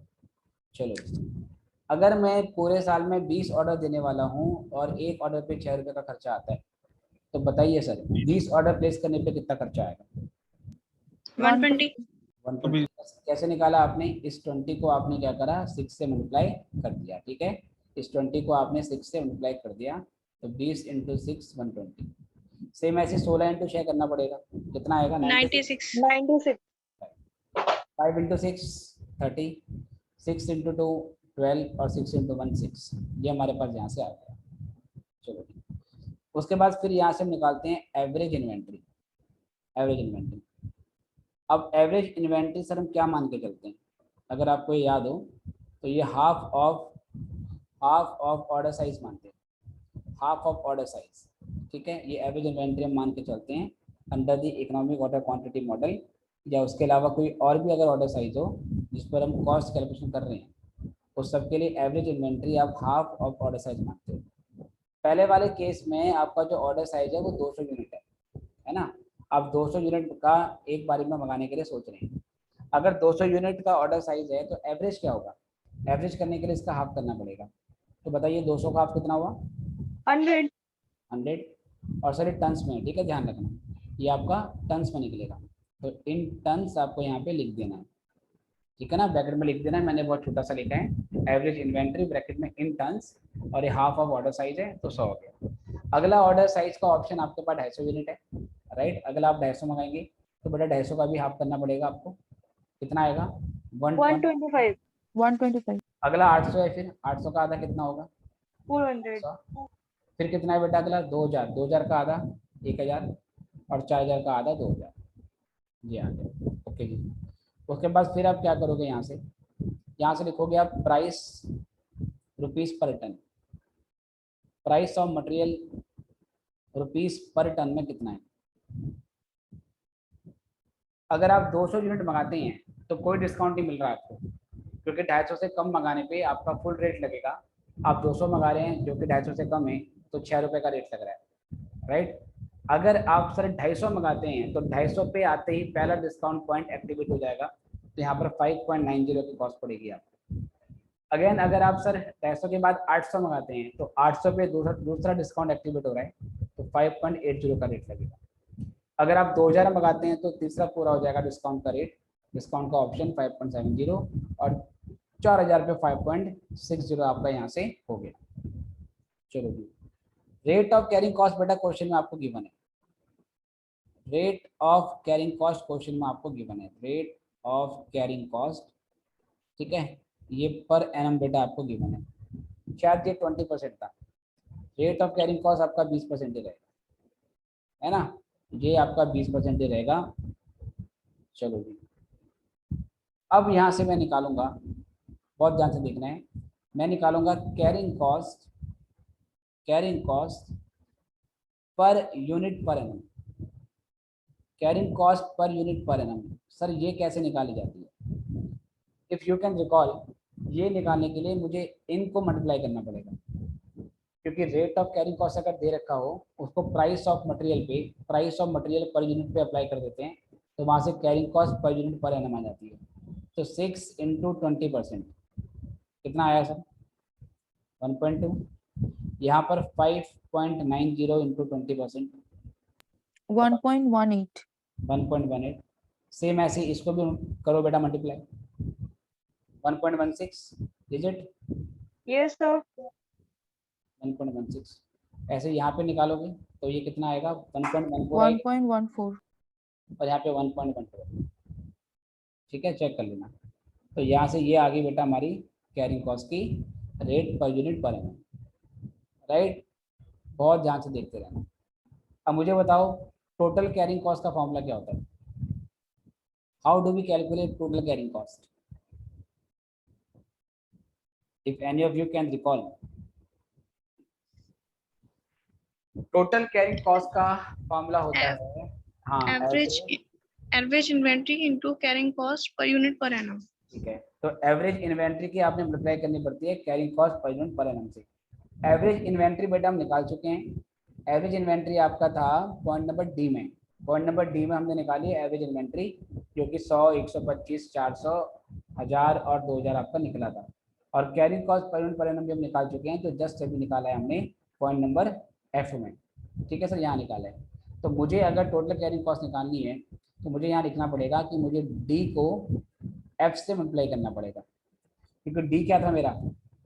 डी सर मेरा था एवरेज इन्वेंट्री, डी है मेरा एवरेज इन्वेंट्री बेटा, ये डी मेरा एवरेज इन्वेंट्री है, इसको मल्टीप्लाई करूंगा मैं अब carrying cost per unit per annum से। तो यहाँ पर मेरा क्या नाम है, एवरेज इन्वेंट्री 100 है, और जहाँ पे कितने का रेट आ रहा है बेटा?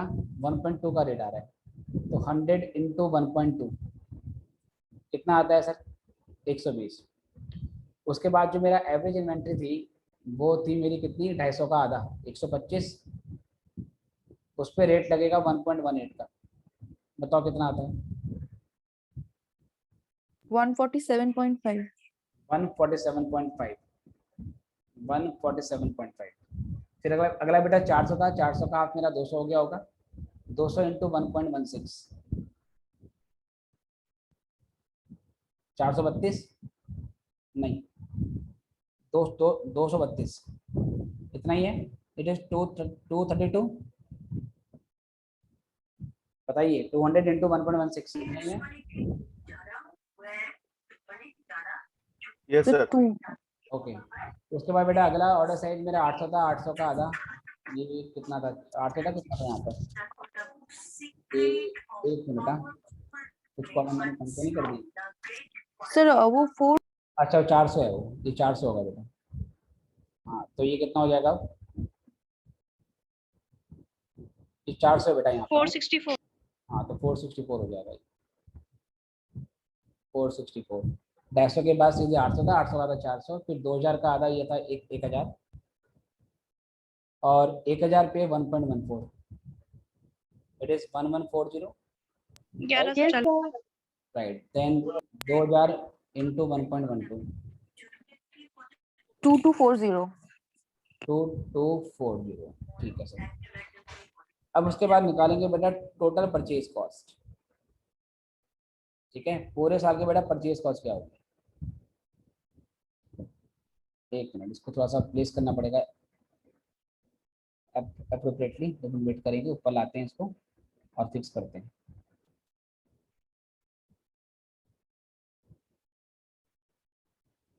ठीक है, ओके। अब इसके बाद आप निकालोगे टोटल परचेज कॉस्ट, कि आपका टोटल जो परचेज प्राइस है वो कितना पड़ रहा है।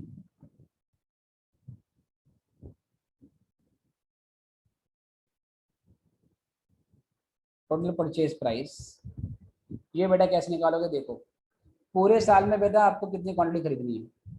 पूरे साल में आपको खरीदनी है 4000 टन, ये तो कंफर्म है, चाहे आप कोई सा भी लॉट लॉट बना लो, पूरे साल में तो आप 4000 टन ही परचेज करोगे। रेट क्या लगेगा? डिपेंड करता है सर कि आपका कौन सा क्या नाम है सर, आपका ऑर्डर साइज है। रेट आपका पॉइंट नंबर ई में है, अगर 250 से कम मंगाओगे तो 6 रुपये, 250 मंगाओगे तो 5.90, 800 मंगाते हो तो 5.80, 2000 पे 5.70 और 4000 पे 5.60। तो सबसे पहले पूरे साल में आपको चाहिए 4000 यूनिट, जो कि पॉइंट नंबर ए पर है, जो कि पॉइंट नंबर ए पर है। और रेट आपको जो दे रखे हैं पर यूनिट प्राइस के, वो पॉइंट नंबर ई में है। अब ए की सर ई से इंटू करो, ए की ई से इंटू करो। पूरे साल में 4000 चाहिए, बट अगर मैं 200 खरीदूंगा मुझे कोई डिस्काउंट नहीं मिलेगा, तो मेरा प्राइस आएगा 24,000। ठीक है, ये बेटा रुपीस में है, ध्यान रखना, जो जो फिगर रुपीस में यहाँ पे लिख देंगे रुपीस में है। यहाँ पे भी मुझे 4000 चाहिए, लेकिन यहाँ पर मैं 250 खरीद रहा हूँ एक बारी में, तो मेरा रेट 5.90 पर यूनिट का पड़ेगा। तो 4000 की 5.90 से इंटू करो, बताओ कितना आता है? 23,600. 23,600। तो यहाँ 23,600 का कॉस्ट पड़ेगा। यहाँ भी मुझे 4000 ही खरीदना है, बट मैं एक बारी में 800 खरीद रहा हूँ, तो एक बारी में 800 खरीदूंगा तो every time I will pay 5.80। कितना आएगा? 23,200. 23,200। अगेन पूरे साल में 4000 खरीद रहा हूँ, but I am buying 2000 unit at one time, so I will be paying rupees 5.70 for each unit. बताइए 22,800. 22,800। और सेम ऐसे ही मैं 4000 ही परचेज कर रहा हूँ और एक बारी में 4000 ही ले रहा हूँ, तो I am getting the maximum discount which is 5.60। अब बताओ कितना आया? 22,400. 22,400। ठीक है सर। अब सर यहाँ से देखेंगे हम GHI के बाद, अब यहाँ से लिखेंगे total cost of inventory, total cost of inventory, right. और अब ये टोटल कॉस्ट ऑफ इन्वेंट्री क्या कैसे निकलेगी? If you can recall, total cost of inventory निकालने के लिए तीन चीज़ें आपको चाहिए होती हैं, total order cost, total carrying cost and total purchase price.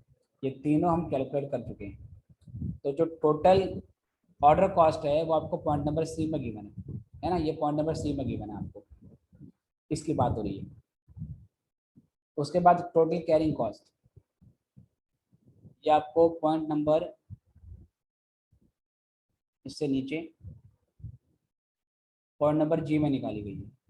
ये आपकी टोटल कैरिंग कॉस्ट, ठीक है, सी और उसके बाद जी, और आखिरी तो बेटा अभी आपने ये एच पे निकाला, ये टोटल परचेज कॉस्ट। तो आपको क्या करना पड़ेगा बेसिकली, यहाँ पर सी प्लस जी और प्लस एच, ये प्लस करना पड़ेगा। अगर आप प्लस करोगे फॉर एग्जांपल, तो सी पर 120 है, ठीक है, सी पर 120 है, जी पर भी 120 ही होगी, क्योंकि ई और क्यू पे total order cost carrying cost बराबर होती है, तो देखो 120 ही है। और फिर उसके बाद पूरे साल का जो प्राइस है बेटा वो 24,000 है। तो 120 प्लस 120 प्लस 24,000 कितना आएगा बेटा? 120 प्लस 120 प्लस 24, 24,240। ये आया 24,240। ऐसे ही बेटा आप आगे चेक करो, ये 23,600 है, इस 23,600 में चेक करो, आपको ऐड करना है साथ साथ, 23,600 में आप ऐड करोगे 147.5, ये ऐड करना है 23,600 में, ठीक है। अपने कैलकुलेटर में फिगर आपको प्लस करनी है, पहले 23,600, देन 147.5, और देन उसके बाद आपकी टोटल क्या नाम है सर, ऑर्डर कॉस्ट, जो कि 96 है। बताओ कितना आ रहा है? 23,600 plus 147.5 plus 23,844।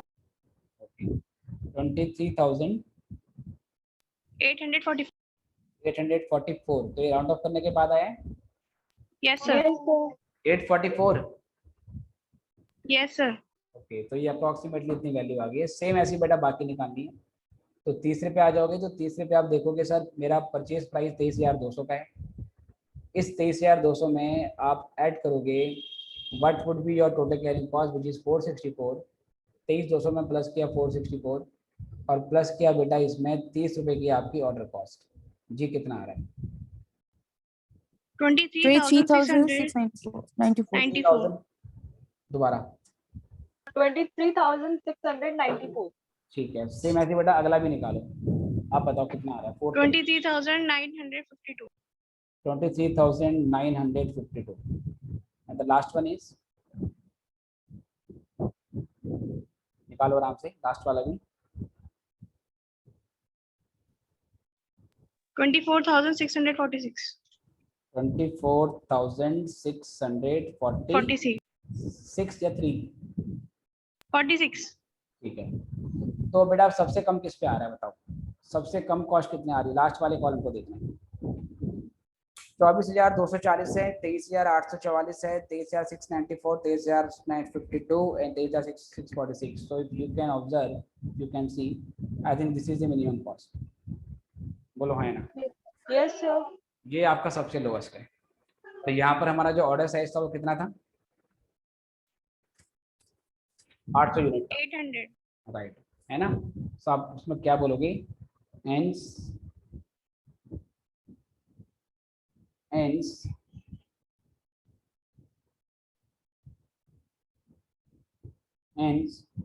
optimum, or I should say economic order size 800 tons, at which total carrying cost, total cost of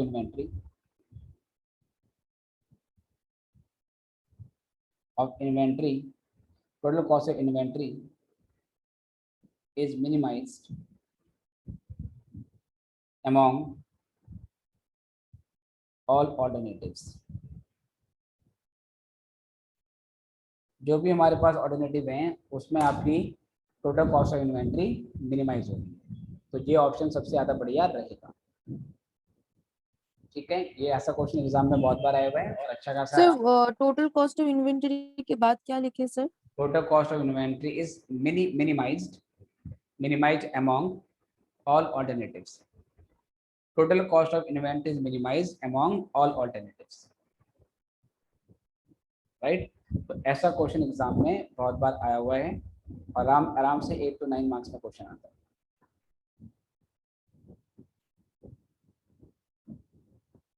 okay sir. Right, सभी लोग करें बेटा क्वेश्चन को, अगर हो गया तो फिर नेक्स्ट क्वेश्चन पे आते हैं। सर थोड़ा ऊपर लेंगे। हाँ ठीक है।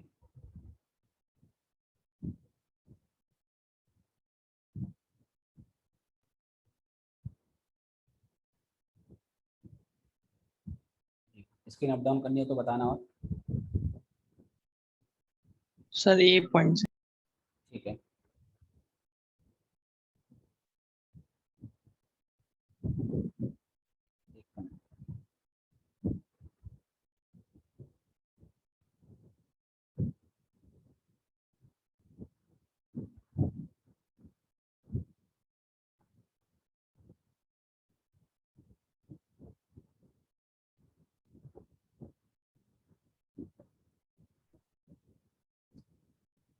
जी बताइए, हो गया स्क्रीनशॉट? Yes sir. ठीक है, नीचे वाला पार्ट।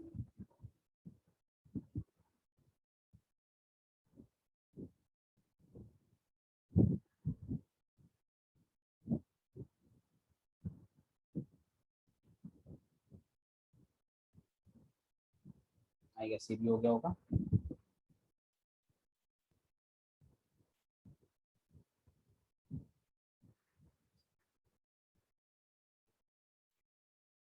Done sir. ऑलराइट, तो अब इसके बाद नेक्स्ट क्वेश्चन पे आते हैं।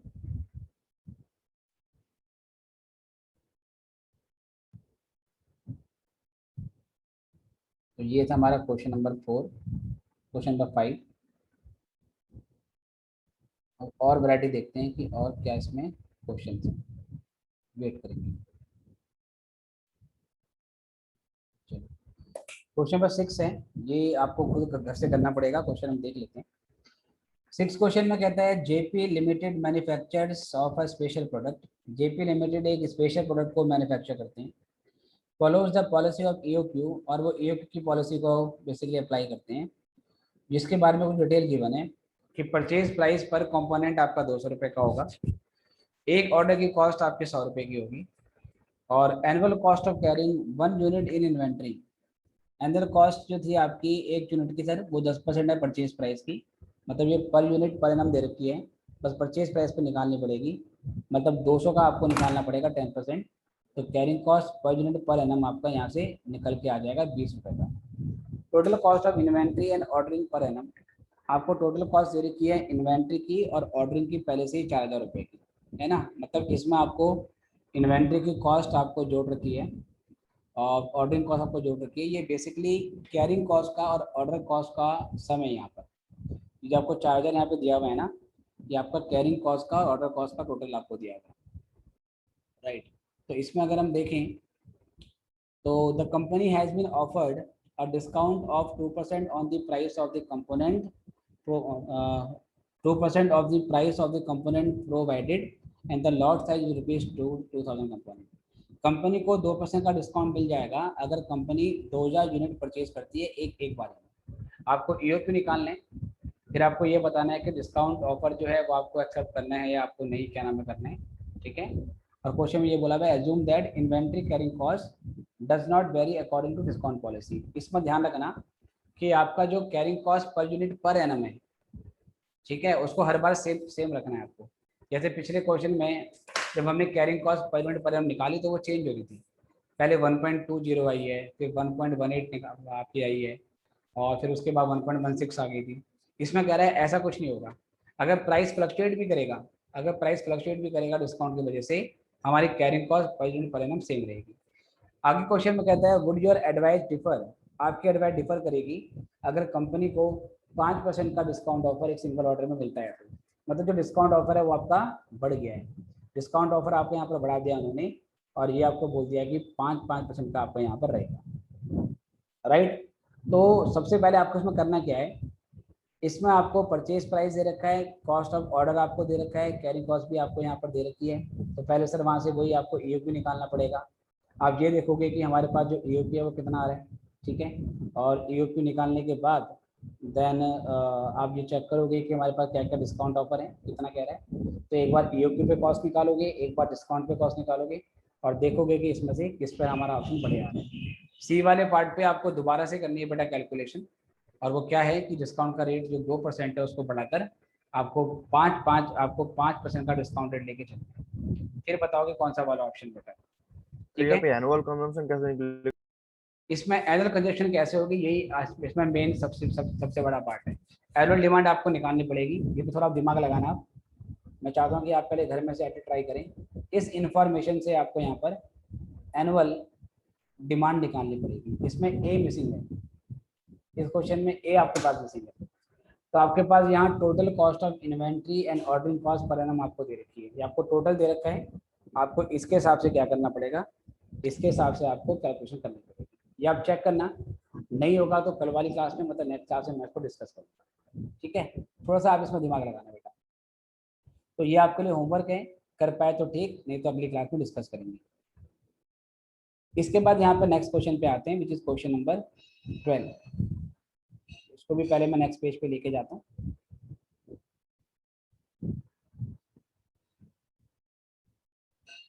तो ये इधर ले लेते हैं, राइट।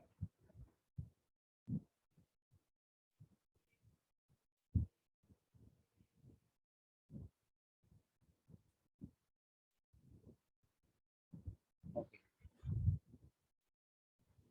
तो क्वेश्चन ये हमारे पास है। क्वेश्चन में कहते हैं टू टेंडर्स पर रिसीव्ड एज फॉलो। मटेरियल हमें परचेज करना था, हमने परचेज ऑर्डर दिया। परचेज ऑर्डर देने के बाद जब हमें टेंडर मंगाए अलग अलग सप्लायर से कि बताइए कौन से सप्लायर ऐसे हैं जो हमें सामान क्या नाम है सामान डिलीवर करने के लिए तैयार हैं। एक सप्लायर का ऑफर आता है, वो कहता है जी मैं तो पर यूनिट का 2.20 चार्ज करूँगा, ठीक है, ये हर यूनिट का 2.20 चार्ज करूँगा। दूसरा हमारे पास सप्लायर कहता है कि 2 रुपये पर यूनिट का प्राइस लगेगा, बाकी आप जितनी भी क्वांटिटी मंगाओगे, जितना भी ऑर्डर दोगे, 4000 तो मैं लूँगा ही लूँगा। समझ रहे हैं? पहला ऑफर क्या है, जितनी क्वांटिटी मंगाओगे उस पर 2.20 पर यूनिट का रेट लग जाएगा। दूसरा ऑफर है, वो कहता है मैं 2 रुपये पर यूनिट लूँगा प्लस 4000 की एक फिक्स कॉस्ट लूँगा। चाहे आप जितनी भी क्वांटिटी मंगाओ, 4000 तो मैंने लेना ही लेना है। इसके अलावा जितनी क्वांटिटी का आप ऑर्डर दोगे उस पर उसको 2 रुपये से मल्टीप्लाई करना, वो आपको इतना क्या नाम है इतना अमाउंट और आपको एक्स्ट्रा देना पड़ेगा। तो बी वाले ऑप्शन में एक फिक्स कॉस्ट भी है, चार्ज कितने की, 4000 रुपये की। जबकि ए वाले ऑप्शन में कह रहा है मेरी कोई फिक्स कॉस्ट नहीं होती, जितनी क्वांटिटी आप मंगाओगे उस पर मुझे 2.20 का रेट दे देना। क्वेश्चन में कह रहा है advice on home the order should be placed. आपको डिसाइड करना है कि सर किस पर आपकी ऑर्डर जो है, किस पर ऑर्डर आपको प्लेस करना चाहिए और कितनी क्वांटिटी आपको ऑर्डर क्या नाम है करनी चाहिए। सिलेक्शन किसका करें और कितनी क्वांटिटी आपको बेसिकली मंगानी चाहिए। इसके अलावा आपको एवरेज मंथली रिक्वायरमेंट की मैंने कितना स्टॉक पड़ा हुआ है, अभी 45,000 का है। मिनिमम लेवल आपका 80,000 का है और मैक्सिमम लेवल आपका 30,000 का है, ठीक है। देखते हैं अभी। तो सबसे पहले हम यहाँ पर आएंगे, कैसे करेंगे देखना। लेट क्वांटिटी ऑर्डर्ड, हमने पहले माना कि क्वांटिटी ऑर्डर आपकी x यूनिट्स है, हम x क्वांटिटी को मंगा रहे हैं, ठीक है। ये थोड़ा बेटा डिफरेंट क्वेश्चन है, इसमें कोई ईओक्यू वगैरह आपका लगना नहीं है, डिफरेंट क्वेश्चन है, अलग तरीके से आपको सोचना पड़ेगा। मान लो कि मैंने x क्वांटिटी का ऑर्डर दिया, ठीक है। अगर मैं x क्वांटिटी का ऑर्डर देता हूँ तो यहाँ पर कितना प्राइस मेरा पड़ेगा, कितनी कॉस्ट मेरी पड़ेगी।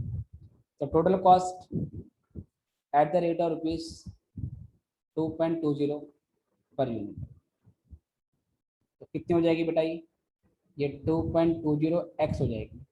बोले बात समझ में आई या नहीं। अगर x क्वांटिटी मंगा रहा हूँ और एक क्वांटिटी 2.20 की है तो x की 2.20 से मल्टीप्लाई करना पड़ेगा, है ना।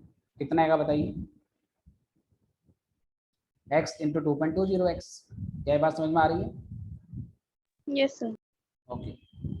नेक्स्ट है total cost at ₹2 per unit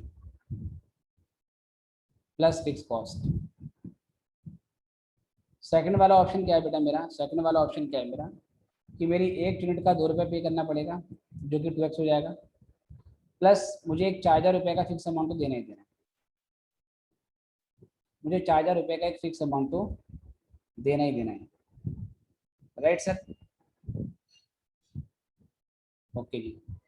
उसके बाद हम क्या करेंगे, क्वांटिटी एट विच cost under both alternatives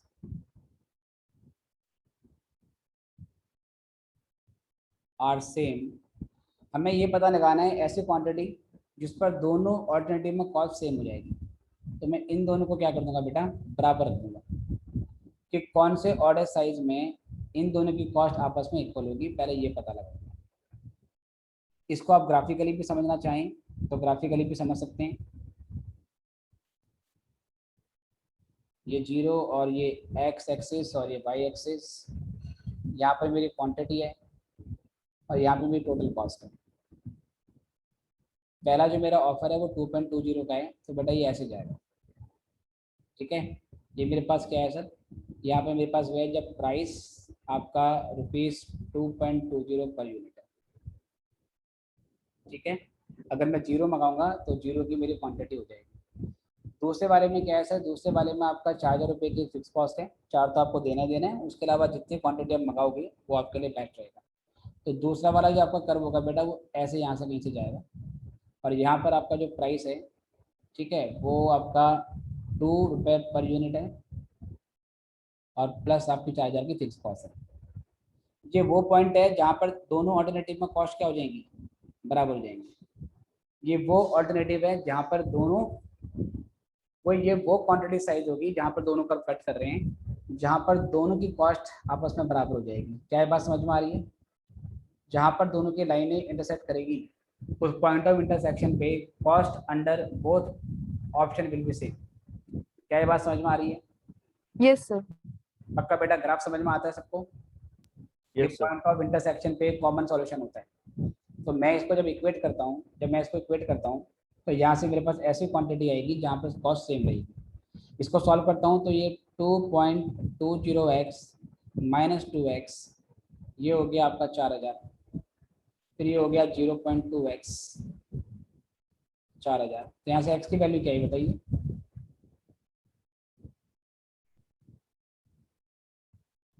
4,000 bye 0.2 20,000।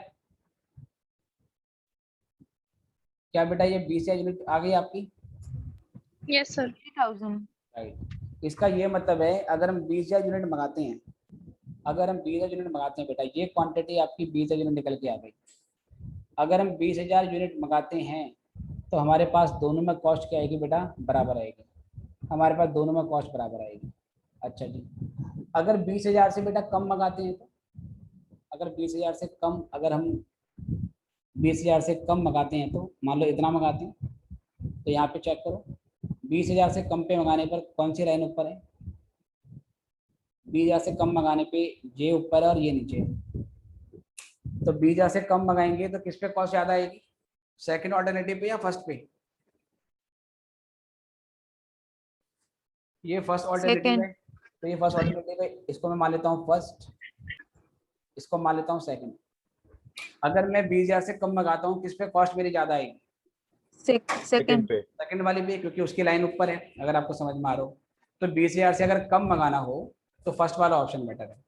और सेम ऐसे अगर 20,000 से बेटा ज़्यादा मंगाना हो, अगर 20,000 से ज़्यादा मंगाना हो कुछ भी, मान लो 21,000 22,000 कुछ भी, तो अब देखिए इस पर क्या हो रहा है, इस पर ये ऊपर चला जाता है और ये नीचे आ जाता है। अगर 20,000 से बेटा ज़्यादा मंगाना है, अगर 20,000 से आपको ज़्यादा मंगाना है तो उस केस में आपको सेकंड वाला ऑप्शन यूज करना चाहिए जिसमें ₹2 की वेरिएबल कॉस्ट है और 4,000 रुपये की आपकी एक फिक्स कॉस्ट है। तो ये पहले बात आपको यहाँ पर लिखनी पड़ेगी, ठीक है।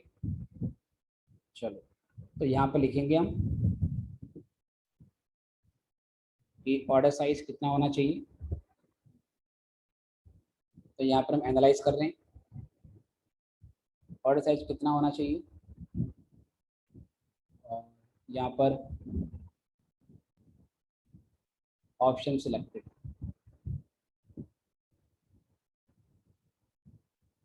तो पहला है आपके पास 20,000 यूनिट,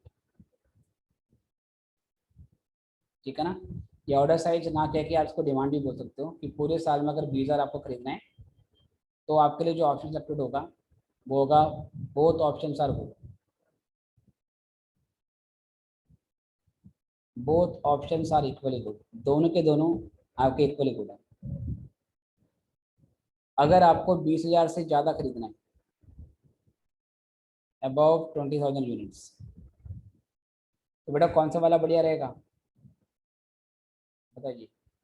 20,000 से अगर आपको ज़्यादा खरीदना है तो वो बढ़िया रहेगा जिसमें वेरिएबल कॉस्ट आपकी कम है, जो कि सेकंड ऑप्शन था।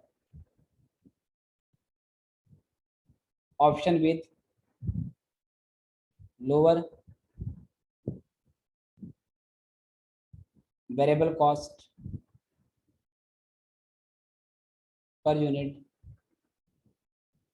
is better, that is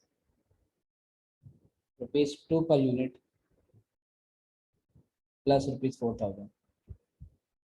ठीक है, क्योंकि जो 4,000 की फिक्स कॉस्ट है वो आगे आपके डिसीजन को इम्पैक्ट नहीं करेगी, वो ऑलरेडी रिकवर हो जाएगी अप टू 20,000 यूनिट तक।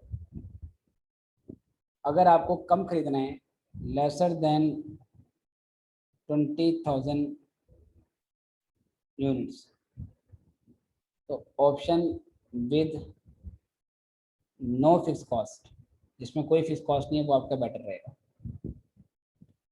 Option with no fix cost is better, that is rupees 2.20 per unit. इस तरीके से आप डिसीजन दे देंगे कि ये हमारे लिए क्या बढ़िया रहेगा। इसको लिखें पहले, क्वेश्चन में कुछ और भी चीज़ें पूछे तो देखते हैं। शायद इतना ही पूछा था, बाकी डेटा शायद आपको ऐसे ही दिया है, देखते हैं भी क्या कहते हैं, फिर चेक करेंगे। इतना लिख लो आराम से।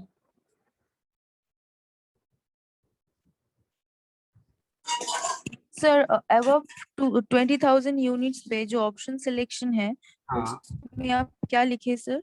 Option with option with lower variable cost per unit is better. Option with lower variable cost per unit is better, that is rupees 2 per unit plus rupees 4,000।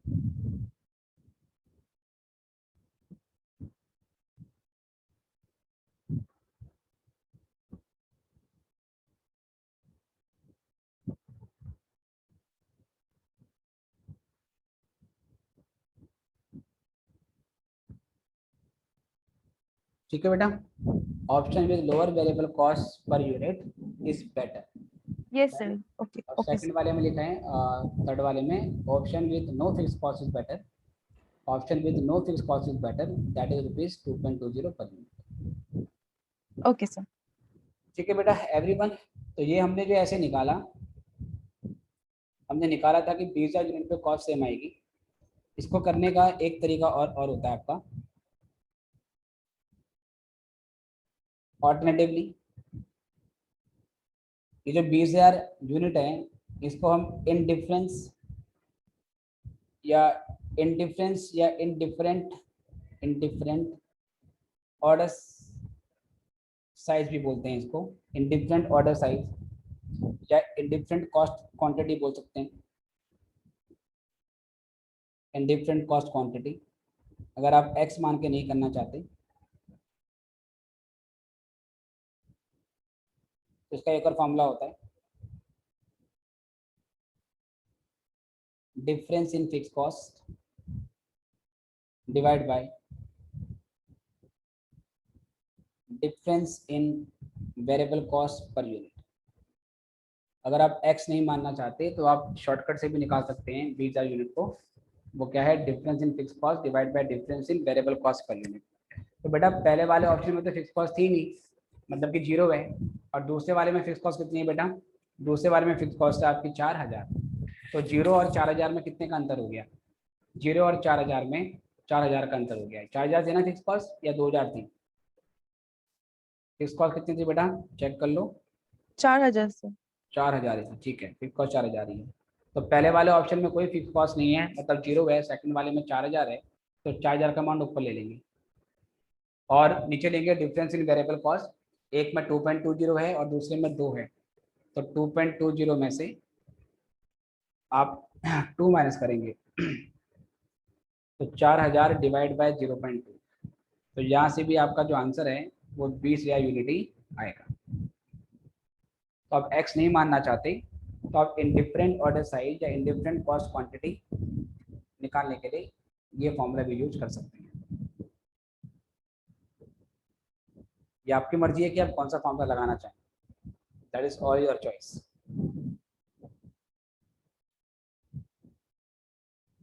तो 20,000 का ऑर्डर देने पे 20,000 का ऑर्डर देने पे आपको कोई कॉस्ट नहीं आएगी। 20,000 से कम अगर देना है 20,000 से कम अगर देना है तो ये आपका बेटर रहेगा, और 20,000 से ज़्यादा रहेगा तो उस सिचुएशन में आपने वो चेक कर लिया, निकाल लिया आपने, ठीक है। 20,000 से ज़्यादा के लिए जिसमें वेरिएबल कॉस्ट कम है वो आपका बेटर है, और 20,000 से कम के लिए जिसमें आपकी फिक्स कॉस्ट है वो वाला ऑप्शन आपके लिए बेटर है। चलिए, तो यहाँ से हमारे पास ये सारा डिसीजन हमने यहाँ पे लिख दिया था। 20,000 से ज़्यादा के लिए सेकंड ऑप्शन, 20,000 से कम के लिए फर्स्ट ऑप्शन। अभी हमें क्वेश्चन में ये पता लगाना है कि हमें किसको बेसिकली हमें क्या करना चाहिए, किसको हमें ऑर्डर जो है वो देना चाहिए। हमें क्वेश्चन में ये बोला हुआ था कि फॉलोइंग जो आपकी जो एवरेज मंथली रिक्वायरमेंट है वो 30,000 यूनिट की है, इतना आपको चाहिए होता है हर मंथ। प्रेजेंटली आपके पास 45,000 का लेवल आपके पास पड़ा हुआ है, मैक्सिमम लेवल आपका 80,000 का है, और मिनिमम लेवल आपका 30 आपका कितने का है, 30 का है। तो अभी आप 45 पे हो, है ना, अभी आप 45 पे हो। आपको ये पता करना पड़ेगा कि आपका जो ROL है वो कितना आता है। ROL के लिए अगर हमारे पास हम देखें तो यहाँ से क्या निकल सकता है, कुछ देखते हैं। अगर मैक्सिमम को मैं फॉर्मूला लगाऊं तो ROL और रीऑर्डर क्वांटिटी हमारे पास में नहीं है। क्वेश्चन पूछा था किसको ऑर्डर दें और what quantity is to be order, कितनी क्वांटिटी का हमें ऑर्डर प्लेस करना चाहिए। अच्छा, क्वांटिटी भी आपको प्लेस करनी है, तो यहाँ से हमें कुछ इन्फॉर्मेशन निकालनी पड़ेगी, क्वांटिटी फाइंड करनी पड़ेगी। इसमें देखते हैं क्या जानकारी हमारे पास। तो एवरेज मंथली रिक्वायरमेंट है 30,000 की, हर महीने इतना हमको चाहिए ही होता है। प्रेजेंट स्टॉक हमारे पास पड़ा हुआ है 45,000 यूनिट्स का, इतना पड़ा हुआ है। मैक्सिमम लेवल स्टॉक का हमारा 80,000 का है, और मिनिमम आपका सर 30,000 का है। आपको एक्चुअली इसमें क्या करना है, रीऑर्डर क्वांटिटी को फाइंड करना है। हमें देखना पड़ेगा कि रीऑर्डर क्वांटिटी किस तरीके से यहाँ से निकाल सकते सर हैं। प्रेजेंट स्टॉक बोला मैंने, प्रेजेंट स्टॉक क्या है इसका? इतना अभी हमारे पास है, हमारे स्टोर रूम में इतनी क्वांटिटी अभी हमारे पास पड़ी हुई है ना, इतनी क्वांटिटी हमारे पास पड़ी हुई है।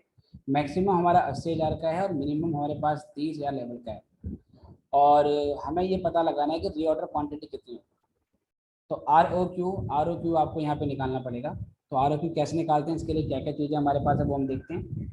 एवरेज स्टॉक हमें दे रखा है 30,000 का, जिसका एक फॉर्मूला होता है हमारा minimum plus half of reorder quantity, और एवरेज का, और तो एवरेज हमें दिया है, मिनिमम भी दे रखा है 30,000 का, और हाफ ऑफ रीऑर्डर क्वांटिटी। एक भी जरा चेक करते हैं।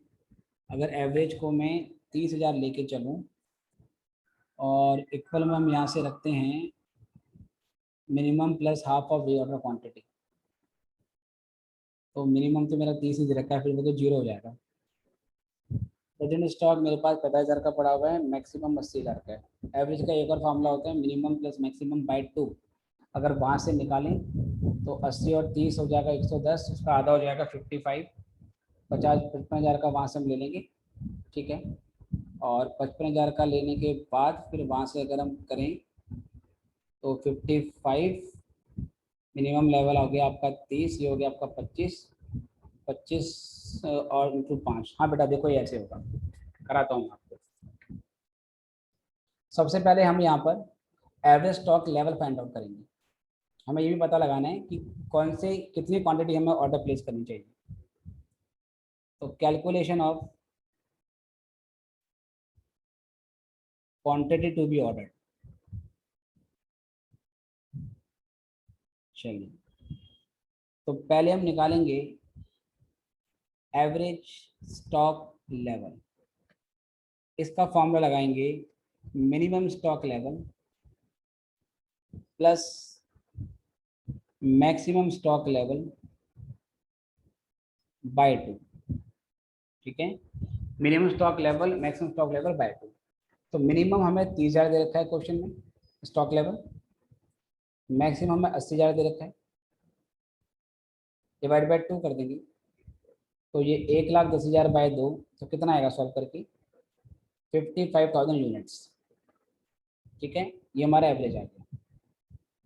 ओके जी। अब एवरेज स्टॉक लेवल का हम एक और फॉर्मूला लगाएंगे, क्योंकि हमें ये पता लगाना है कितनी क्वांटिटी का हमें ऑर्डर देना है, कितनी क्वांटिटी का ऑर्डर हमें देना है। एवरेज स्टॉक लेवल जो है उसका एक और फॉर्मूला होता है minimum stock level plus half of reorder quantity, जो कि हमें प्लेस करनी है रीऑर्डर क्वांटिटी। चलिए, तो एवरेज स्टॉक लेवल आ गया आपका 55, मिनिमम आपका 30,000 दिया हुआ है। रीऑर्डर क्वांटिटी, कितनी क्वांटिटी का ऑर्डर आपको देना है वो आपको निकालना है। ये 30,000 बेटा यहाँ के माइनस हो जाएगा, तो 55 में से 30 जाएगा तो कितना आएगा 25,000, और 25,000 की फिर 2 से क्रॉस मल्टीप्लाई हो जाएगी, तो जो रीऑर्डर क्वांटिटी है वो कितनी आ जाएगी, रीऑर्डर क्वांटिटी 50,000। आ जाएगी आपके पास 50,000। ये आपकी 50,000 यूनिट है। अच्छा, कितनी ऑर्डर आपको चाहिए? अच्छा, प्रेजेंट क्वांटिटी कितनी है?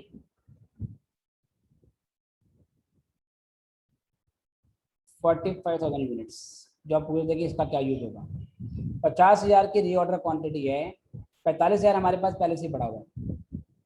ठीक है सर, ये हमारे पास पड़ा हुआ है। कितना और परचेज करना पड़ेगा बच्चे? 5,000। 5,000। हमें 5,000 और खरीदना है। ओके, एडिशनल क्वांटिटी रिक्वायर्ड, इसमें से लेस कर देंगे ये, तो यहाँ से आ जाएगी हमारे पास एडिशनल क्वांटिटी रिक्वायर्ड।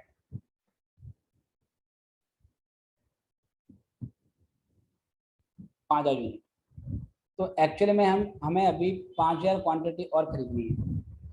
अब मुझे बताओ, अगर मुझे 5,000 खरीदनी है तो पहला ऑफर लूँ 2.20 वाला, या दूसरा ऑफर लूँ 2 + 4,000 वाला? Which option is better? बताइए। अगर मुझे 5,000 यूनिट परचेज करनी है, 50,000 मेरी रीऑर्डर क्वांटिटी है, 45 मेरे पास पहले से पड़ी हुई है, मुझे 5,000 और परचेज करना है, कौन से वाले सप्लायर से कॉन्टेक्ट करूँ?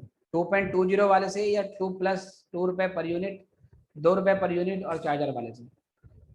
किसके पास जाना चाहिए? तो अपनी फिक्स्ड एनालिसिस, कॉस्ट वाला। हाँ, अपनी जो टेबल है उस पर आ जाओ। वो टेबल क्या बोल रही थी भाई?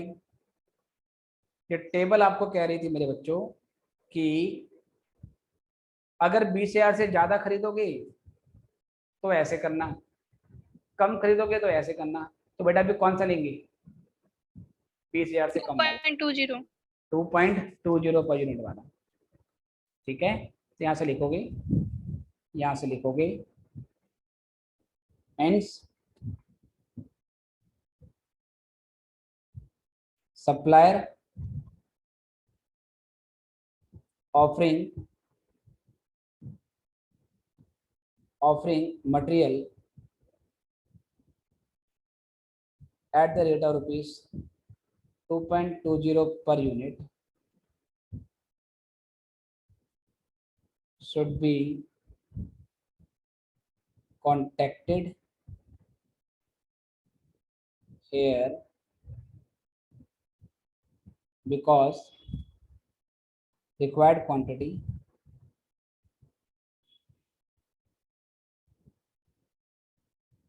is lesser than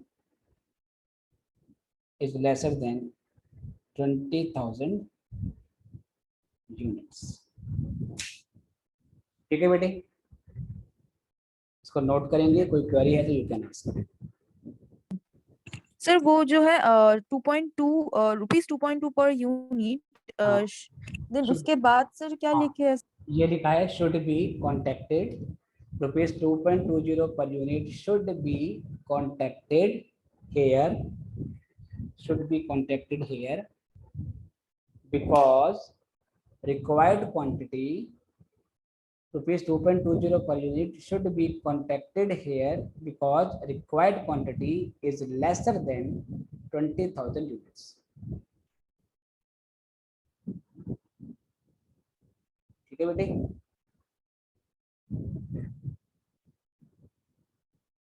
okay sir, okay sir. Okay, alright. तो अभी इसमें मैं देखता हूँ कि और क्वेश्चन अगर आपको घर के लिए दे सकते हैं तो मिनट वेट करेंगे।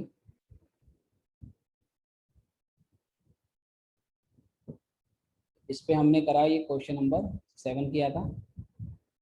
8th आपको नहीं करना है अभी, वो आपसे नहीं होगा। 9th भी अलग है, 10th भी अलग है, नेक्स्ट टॉपिक पे है। 12th भी अलग टॉपिक पे है। ठीक है बेटा, इसके आगे वाले क्वेश्चन नेक्स्ट टॉपिक में हैं जो हम अगली क्लास में स्टार्ट करेंगे। एक क्वेश्चन मैंने घर से करने को दिया, वो कर लेना, और प्लस अब इंस्टीट्यूट के मॉड्यूल वाले क्वेश्चन भी कर लेना। ठीक है, और प्रैक्टिस रेगुलर करो। इवन इफ आपका टाइम अगर दिसंबर है तो भी कोई बात नहीं, साथ साथ करते रहिए ताकि साथ साथ डाउट्स होते रहे। जैसे कि आपके बैच में एक बच्चा है, क्या नाम है उसका, विशाल मुझे कॉन्टिन्यूस बेसिस पे क्वेश्चन पूछ रहा है, कॉस्टिंग के भी और कह सकते हैं कि मतलब फाइनेंशियल अकाउंटिंग के भी। तो आप लोग भी करते रहें, और कोई क्वेरी आती है तो आपको पूछना है। चलो, तो आज के लिए इतना ही, और कल सुबह मिलेंगे ब्रांच की क्लास के साथ। Good bye.